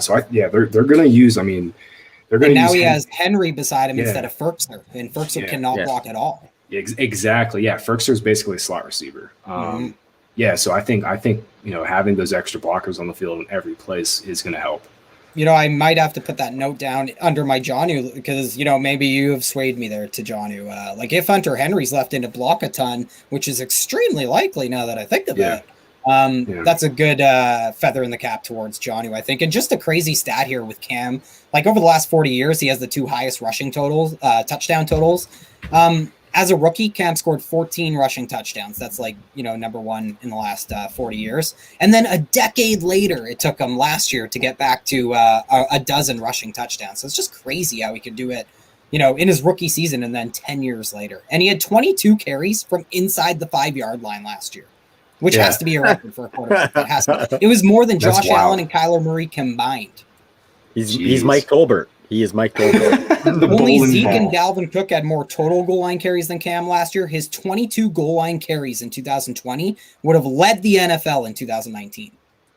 That's crazy. Only 5 quarterbacks not named Cam Newton have more than 10 touchdowns in NFL history. Cam had 10 rushing touchdowns at the goal line last year. Yeah. He's already dead. So I don't even want Damian Harris now. R.I.P. So we circle back. We want nobody in New England. Yeah, basically, except for the tight ends, maybe. Yeah. Remind me of Super Troopers. Pull over. I can't pull over any further. Dude, I'm gonna need that $150, man. Okay, guys, I'm gonna move us into the AFC North, and Graham, I've got these questions tailored to be able to do them a little bit quick, so we're gonna fly through the AFC North a little bit here and let you ride out. And we appreciate you sticking around with us and coming back, and been a great time from our end. I can definitely say that. So for the Browns, we're going to start with the Browns, and we're going to get down to kind of the brass tacks. Kevin Stefanski is moving into his second season at the helm. Obviously, we saw some improvement from Baker Mayfield towards the end of last season. We know that the bread and butter for this team is going to be the run game, though, with Nick Chubb and with Kareem Hunt. I'm likely going to have both of those guys in my top 50 for 2021 rankings when I finalize, because I just love both of them and the volume that they're provided. But I want to zero in on a true north favorite, and that would be Nick Chubb. So I'm going to ask you Nick Chubb or some of these other running backs, Graham. And this is for 2021. So who's going to be more productive just in 2021? Okay. So first, actually, I want to lump the 2020 rookies together. So you got James Robinson, Gibson, Clyde, Akers, Swift, Dobbins, and JT. Would you have any of those guys over Nick Chubb for 2021? Nope. I know that's a lot of names. Okay, maybe I like it. The only one I could think of is maybe Akers. Maybe really. But I might have JT near him, but I think JT and Akers are close. Yeah. And I love that answer, by the way, Graham. Austin Ekeler, just because I love the receiving upside. But it's okay. Close.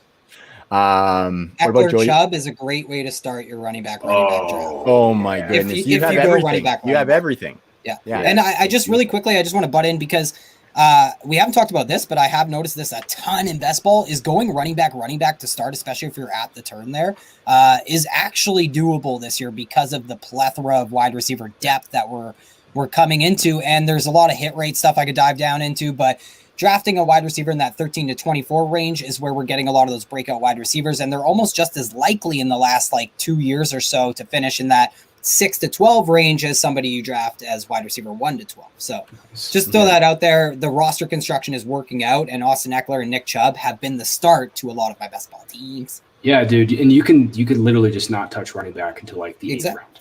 And do four running back team builds, especially too. And that's why I really like it. Yeah. Yeah, for sure.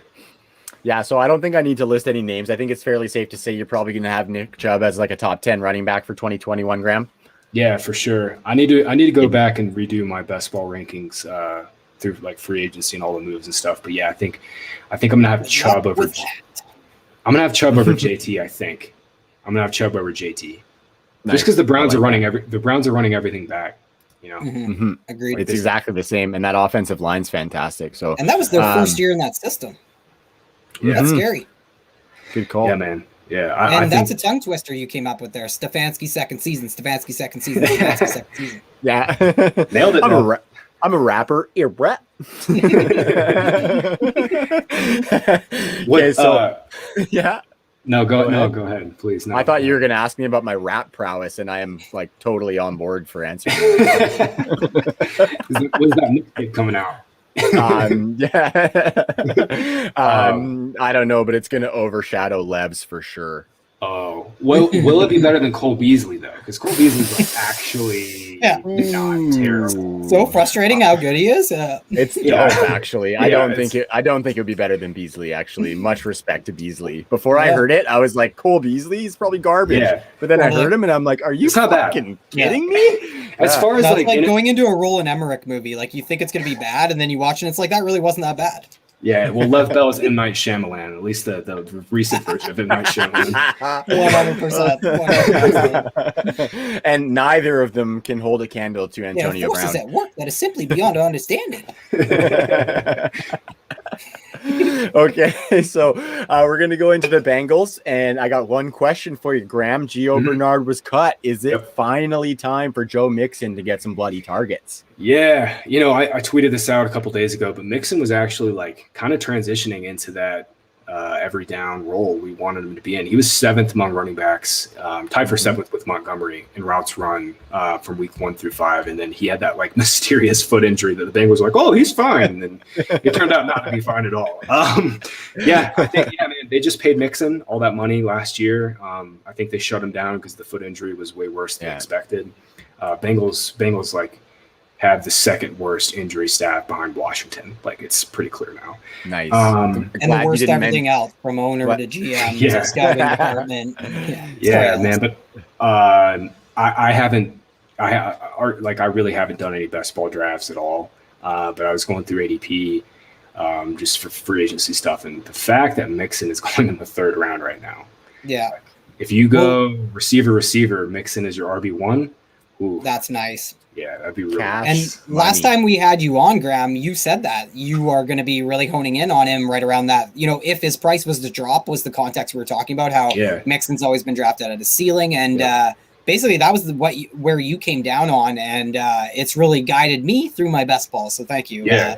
Targeting him in the 3rd round is a really, dude, I think that's going to be a winning move. Yeah, I would even take him in the late 2nd. Like if you go like, I think would you still do that if Jamar Chase is the pick at 5, though? Because then you have Tyler Boyd, you got T. Higgins, you got Jamar Chase, or even if it's Kyle Pitts, like that's a lot of market share to account for in an offense that's going to throw a lot. Sure. I'll be honest. I'm going to be shocked if they take Chase. I think they have to go Sewell. I know it. Yeah. So do you think he ends up playing right tackle then, or do you think what's his face does? Jonah Williams. I think they'll let Sewell play left, and they'll switch Jonah to right. Nice. But yeah, man, they got to keep Burrow upright. Like, I mean, that's bottom line. I mean, they got to try, But yeah, man, Mixon season. Like this is I think this is the year. Like legitimately, this is the year. Yeah, I think on to your point there, Ty, even if they do draft Chase, like we've seen Joe Mixon finish as a top 12 running back without getting targets. Yep. And now if we can finally draft him, if we can draft him at the back of the second, early third, then I think we're getting really good value, even if he only gets like 30, 40 targets on the season. And he always has that potential to give you 60 to 70, hopefully. So let's go, Zach Taylor. Make it happen, please. Samaje! Yeah. Oh my God. Travion. Dude, the Bengals legitimately might have dust behind Mixon. Like he literally might play almost every snap. Like I don't see them. Yeah. I don't see them taking running back early at all. Like they'll probably maybe 5th, 6th round and bring in a couple UDFAs. They definitely like Samaje P. Ryan too. Like I was half kidding there. Like they seem to like him last year. Yeah, and sure. Travion Williams still there. Like I definitely don't think they draft a running back yet. No, for sure. We're going to move on to the Ravens here. Obviously, the biggest piece of fantasy production is the run game. As far as running backs, JK Dobbins and Gus Edwards look like they're locked in as the top two, with Justice Hill lurking, and they always have the potential to draft another one because it's the Ravens. But I'm curious to hear, Graham, what do you think JK Dobbins' true upside is in this offense as we stand right now? Yeah, just go back to the Mark Ingram season, and that's it. He'll have the 1,200, 1,400 yard upside. He's going to run for, if he gets that 5.5 yards per carry, he's got big yardage ceiling. But I keep wanting Lamar to check down more, and it's just not going to happen. Like Lamar's going to scramble. He's going to do what he does. Bringing back Greg Roman now for the 3rd year is really sweet too. Like Roman got some head coaching buzz. After Lamar's MVP season, and then now he's in his 3rd year. I think they're going to open up this passing game too, which would be huge. Josh Allen, they worked with Allen to kind of like not necessarily program him, but just kind of rein him in more. And I think with a longer window of an offseason to work, I think Lamar is going to. I think we'll see Lamar take a big step. But yeah, Dobbins, man, like I think it's just that Ingram season, like he has top 10 potential because he's going to score a ton of touchdowns. And they're also they're getting Ronnie Stanley back, which is huge. They're also they signed somebody that's just slipping, older guy, but he's super durable. I can't believe it's just slipping my mind. But they signed an interior offensive lineman who I'm a big fan of, Kevin Zeitler. That's right. So I really like that, and he's a player who helps the run game. Like that's literally what he does best on an offensive line is help with the run game. And this is a run game that in 2019 put up the most rushing yards in NFL history. In 2020, even though it was quieter, they had the 4th most rushing yards by an NFL team in history. So it's a run game to chase. Yeah, I like that. Yeah, I like that. For sure. Yeah, I mean Dobbins last year, didn't he average nearly 6 yards per carry? I mean, I think he led the league some ways you filter it or whatever, right? Yeah, I mean, he with volume that'll come down a little bit, but he's going to be at like that 5.5, 5.2, 5.0 mark. It's baked in this offense. I agree. The Jackson 5 rule, as Ty calls it. Love that. If you're with Lamar Jackson, you're going to average ABC. 5 yards a carry. Yeah. The big thing is Gus Edwards. They love Gus Edwards, man. They brought him back in a 2nd round tender. Eric DeCosta freaking loves him.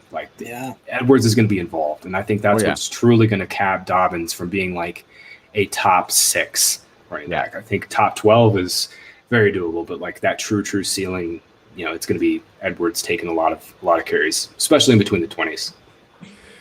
Yeah, and he got a surprising amount of red zone work that he didn't convert on the last couple of seasons as well. And I think both of those seasons he's been just a little bit over 700 yards. So maybe that's like an Alvin Kamara 81 receptions thing that's happening where Gus is going to be right in between 700 and 800 rushing yards. But yeah, like you said, they love them some Gus. And I know Ty likes to call him the nickname Steeler because Ty is a Steelers fan.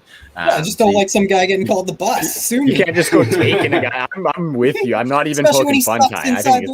I think it's bullshit, actually. You can't just go taking a guy's nickname, Same sport, too.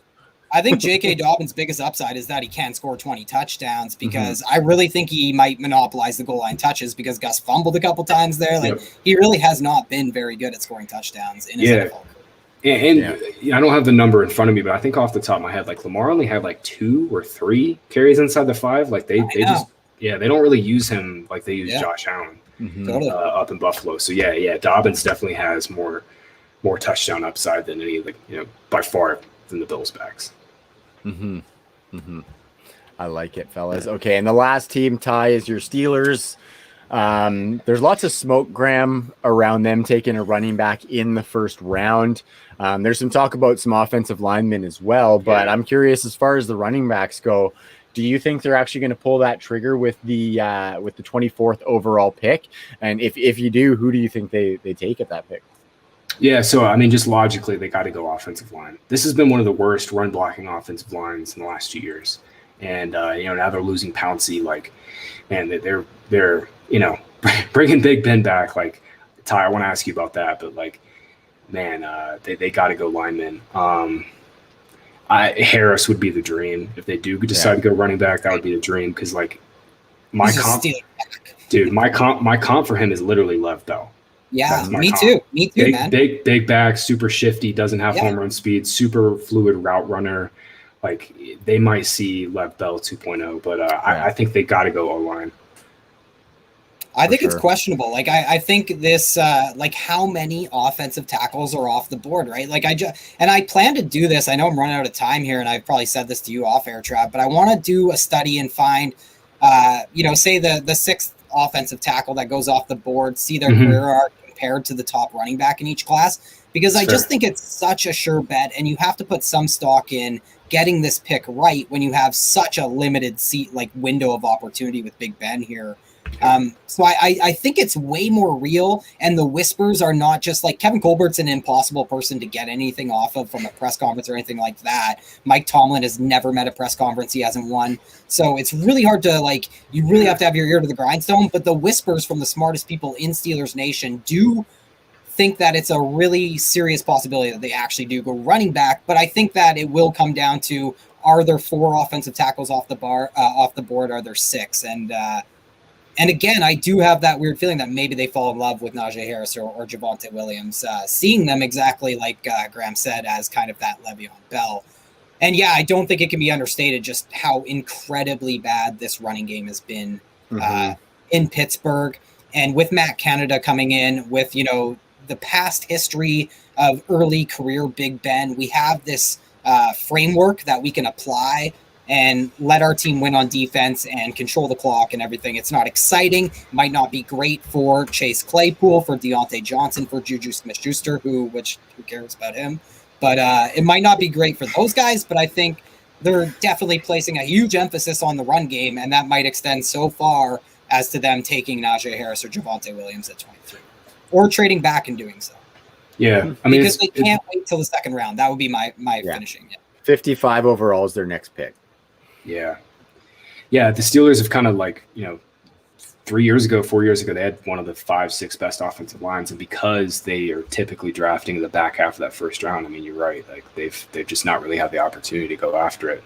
What do you guys think about the Juju thing? Like he passed up the Chiefs, and the Ravens. So the last 2 MVP quarterbacks, the Super Bowl. I can understand the Ravens just because they. Yeah, me too. I don't mind either, to be honest with you. Like I think the Chiefs wide receiver 2, we kind of talked about it a little bit before, but the Chiefs wide receiver 2 hasn't really produced a whole lot the last little while. Obviously, I know it's been Sammy Watkins, but I think Sammy Watkins is kind of talented, and he's got the talent to put up bigger numbers than we've seen from him in Kansas City. So I think there's something to be said about the fact that Tyreek Hill and Travis Kelce over the last 3 years have over 50% of the targets and receiving yards in that offense. And then you add Clyde, who's probably looking like a lock for 50 to 70 targets himself. Okay. I'm not super sold on that. And I think a lot of that kind of reigns true for some of those high powered offenses. If you look at Green Bay and New Orleans, it's kind of the same deal. They have that mega alpha wide receiver. And like a high-powered offense, but the wide receiver 2 just doesn't produce because they're rotating dudes through there like Byron Pringle, Demarcus Robinson, freaking Nicole, the love of my life, Hardman. So do you think, Trav, that's a condemnation on Juju? Like, do you think a guy passing up an opportunity to win a championship so he can go back and see an extra 20 targets. Like, what does that tell you about Juju Smith-Schuster, who has some of that diva label attached to Yeah, no, and I see that point for sure, because I mean, what are you in it for, right? Are you in it to win those titles? But I don't know exactly what that says about Juju. Maybe he really wanted to stay in Pittsburgh, you know. Exactly. Maybe continuity, family, I'm sure Mike Tomlin, like, I'm sure his players fucking love playing for that guy, so I could see that being a factor as well. Yeah. But I mean, it's Big Red. Come on. I thought he should have gone to somewhere entirely different. Like I was calling Cardinals. I wouldn't have minded him on Green Bay even, or even like Tennessee as the second fiddle to AJ Brown. I think they might complement each other fairly nicely. But I thought Baltimore made so much sense because of the emphasis they place on the slot there. They lost Willie Snead. Yep. I thought that was like the perfect fit. Plus, they wanted like a little bit of a veteran presence. I know it's a little bit of irony there, calling Juju a veteran, but it feels like he kind of is. Like, Well, I think that kind of tanks Marquise Hollywood Brown, right? I think any other pass catching weapon in that offense, aside from Mark Andrews, you just can't buy into it all. Yeah, dude, Juju's got that endorsement money. He's made so much money off branding himself. He doesn't really give a shit about the money long term. And what's lost, though, also is that they were incentively, I think he actually technically got more from Pittsburgh than he would have for the day he signed. You know what I mean? And just to finish up the thoughts, like I think it's underrated how bad Pittsburgh has been. So only 7 teams in the last 3 years have under 1,500 rushing yards as a team. The Steelers are 3 of those 7 teams, 90th overall, 91st overall, and 94th overall out of those 96 sampled teams in the last 3 years. So they really have to do something. Matt Canada was the first step of that, and I think drafting a running back fairly high in a trade down scenario would be my bold prediction. Yeah, like that. I mean, dude, last year they were like, I think last in yards before contact. I mean, they were not opening up any. That's a good point. Any lanes. They're under 2 yards before contact per attempt in back-to-back years. Yeah, dude, their run game was basically just like drag routes to Deontay Johnson. that was their run game. Totally. Yeah, they got to fix it. They got to do something to fix it. If they don't go offensive line first round, they're gonna take like at least 3 guys in the rounds 3 through 7 range. And that's kind of my it's early running back, positional. I just think it's almost like a fantasy draft. Like if I'm Pittsburgh, I don't mind taking the RB1 over the offensive tackle 5, because there will be some names that you can take at 55 there compared to running backs that I don't want any running back after that in the entire draft. Dude, the running backs don't matter. Zombies are going to come after you for that take. Let's go. Yeah.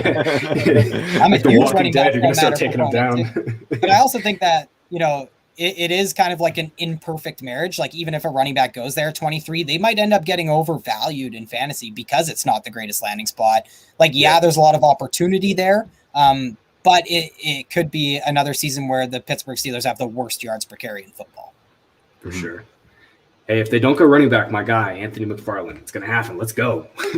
See, and I thought they were kind of turning a corner, right? Like Pittsburgh has always been this one running back system and everything. We know that, but it seemed like with the Anthony McFarland pick, they were finally making that transition to complement a back like James Conner with a back who complements him perfectly in Anthony McFarland, who's this explosive. I think he had the highest explosive run rate of the class last year. But just another lesson: don't touch Sunbelt running back. Sorry, Elijah Mitchell. Kind of like an unwritten rule for fantasy, but and it again. But I did have some Anthony McFarland shares. I do, and I love him still. I'm with you, Graham. Let it happen. I got a bunch of dynasty teams with McFarland, so I need it. Yeah. Mm-hmm. I got a couple Raymond Calays out there still, I think, on deep dives. Oh my goodness! Backfield. I just loved that backfield. And the Jays lost. Way to finish off the show with that, Ty. That's all we got. So Graham, just want to say thank you for coming back on the show and for everything you have done, all the work you've done in the fantasy community that we've been able to follow and soak up and learn from. We really appreciate that. I'm going to give a little bit of a a sneak peek, our next 2 episodes are also Fantasy Points staffers as guests. We've got Scott Barrett rolling up next week, kind of your teammate on Fantasy Points After Dark, Nice. which is a fantastic show. And then the week after that, we have Wes Huber coming, and we're going to talk a little bit of pre-draft stuff, and I'm super stoked about that as well. Yeah. So what that kind of leads me to in talking about Fantasy Points After Dark, Graham, is why don't you let the people know all the stuff that you're going to be working on for Fantasy Points coming up the rest of this offseason? Yeah, so our guy Greg Cosell just sent in like 30 more profiles today. We got those updated. I say we, it's Joe Dolan. Joe got those updated today. So yeah, check that out. We're gonna have a couple more updates for sure before the draft. Of course, I think I said at the top, and I'll have all my yards created stuff done here in next couple weeks and kind of lead it up to the draft, and then I'll have post draft stuff. Scott's been doing a killer job with his rookie models. Wes is. Dude, Wes is one of the biggest football. Actually, let me take it back. Wes is the biggest football degenerate I think I've ever met. Like the dude is just a wealth of knowledge for literally he tracks like high school 40 times. Like he's that deep in the weeds. So I'm excited to listen to y'all's show for sure. But yeah, we got it all covered. And thank you again for having me back on. Like these conversations with y'all are like legit some of the best I have. So appreciate it for real. Well, we said we were only going to keep you for an hour, and then we kept you for 2. So no, it was great. Man. The pleasure is all ours. It was great. Yeah. 100%. All right. So kind of on that token, anybody who wants to go and soak up all of those tools from those incredible minds over at fantasypoints.com. If you're watching the stream, check out the little ticker below. And if you're just listening to the audio, fantasypoints.com, that promo code is 21 True North 10. And that True North is all capitals. 21 True North 10 to get 10% off. You can stack it with the 20% early bird right now. The premium subscription's only $125 as is, which is the best deal that you can find from any major content provider. And then, you take 30% off of that. You're looking at 90 bones for all that stuff for a 1-year sub. So get it while you can, people. And we really believe in and stand behind the product that the Fantasy Points team has got going on. So Ty, you got any parting shots here, my man? No, I was just thinking, like, if there was a tool that could see who you have retweeted the most in your Twitter career, I guarantee if it wasn't Warren Sharp, like there'd be a handful of them, but Graham Barfield and Scott Barrett would definitely be in there. So I just can't thank you guys enough, especially you, Graham, for kind of like throwing in a good word for us. Like I really do appreciate that. And yeah, I'm just super pumped to have Scott Barrett on. And like you said with Wes Huber, it's just incredible the dearth of knowledge that guy has and how people can be that dug in like a tick on every player is nothing short of envious for me. Yeah. Yeah, dude, I appreciate it. But yeah, I mean, it comes down to y'all. Like y'all really do have a great chemistry and bringing all the good knowledge. So, it comes down to y'all earning it. But yeah, for sure. Let's get back together like August or September. We'll do absolutely. Something. And what I'd like to do, what I'd love to do is get you and Scott Barrett on because I kind of like one of the biggest things that Scott does that I think kind of goes under the radar. It's really underappreciated is how he breaks down post-draft press conferences because I care deeply about those. Yeah. And I hate having to go and download every Locked On podcast or whatever. I hate having to go search those out and find them and listen to them and take notes. And having the people, that's kind of like the secret tool of fantasy is surrounding yourself with the best people who do the work for you. Yeah. And Graham is the guy who does the rookie running back work for me. Like you always find niche guys in the industry who you go to. They're your go-to guy for this thing. And Graham is definitely my rookie running back guy. Scott Barrett is definitely my post-draft guy. And not to mention in every other facet, both of you guys are also incredibly well-rounded analysts, not just one-trick ponies out there. Scott goes so deep into the weeds on these posts. His eyes must bleed from watching so much YouTube. Like he comes up with these wild conspiracy theories. And I always love hearing them too because like they're so good and there's so much information. But appreciate you guys. Right on, man. Well, yeah. Until next week. For Graham, for Ty, for myself, really appreciate everybody tuning in. Make sure you subscribe. I told you guys I'm a rapper. Subscribe. I don't know. Good save, Trav. We will talk to everybody next week. Take it easy. Peace.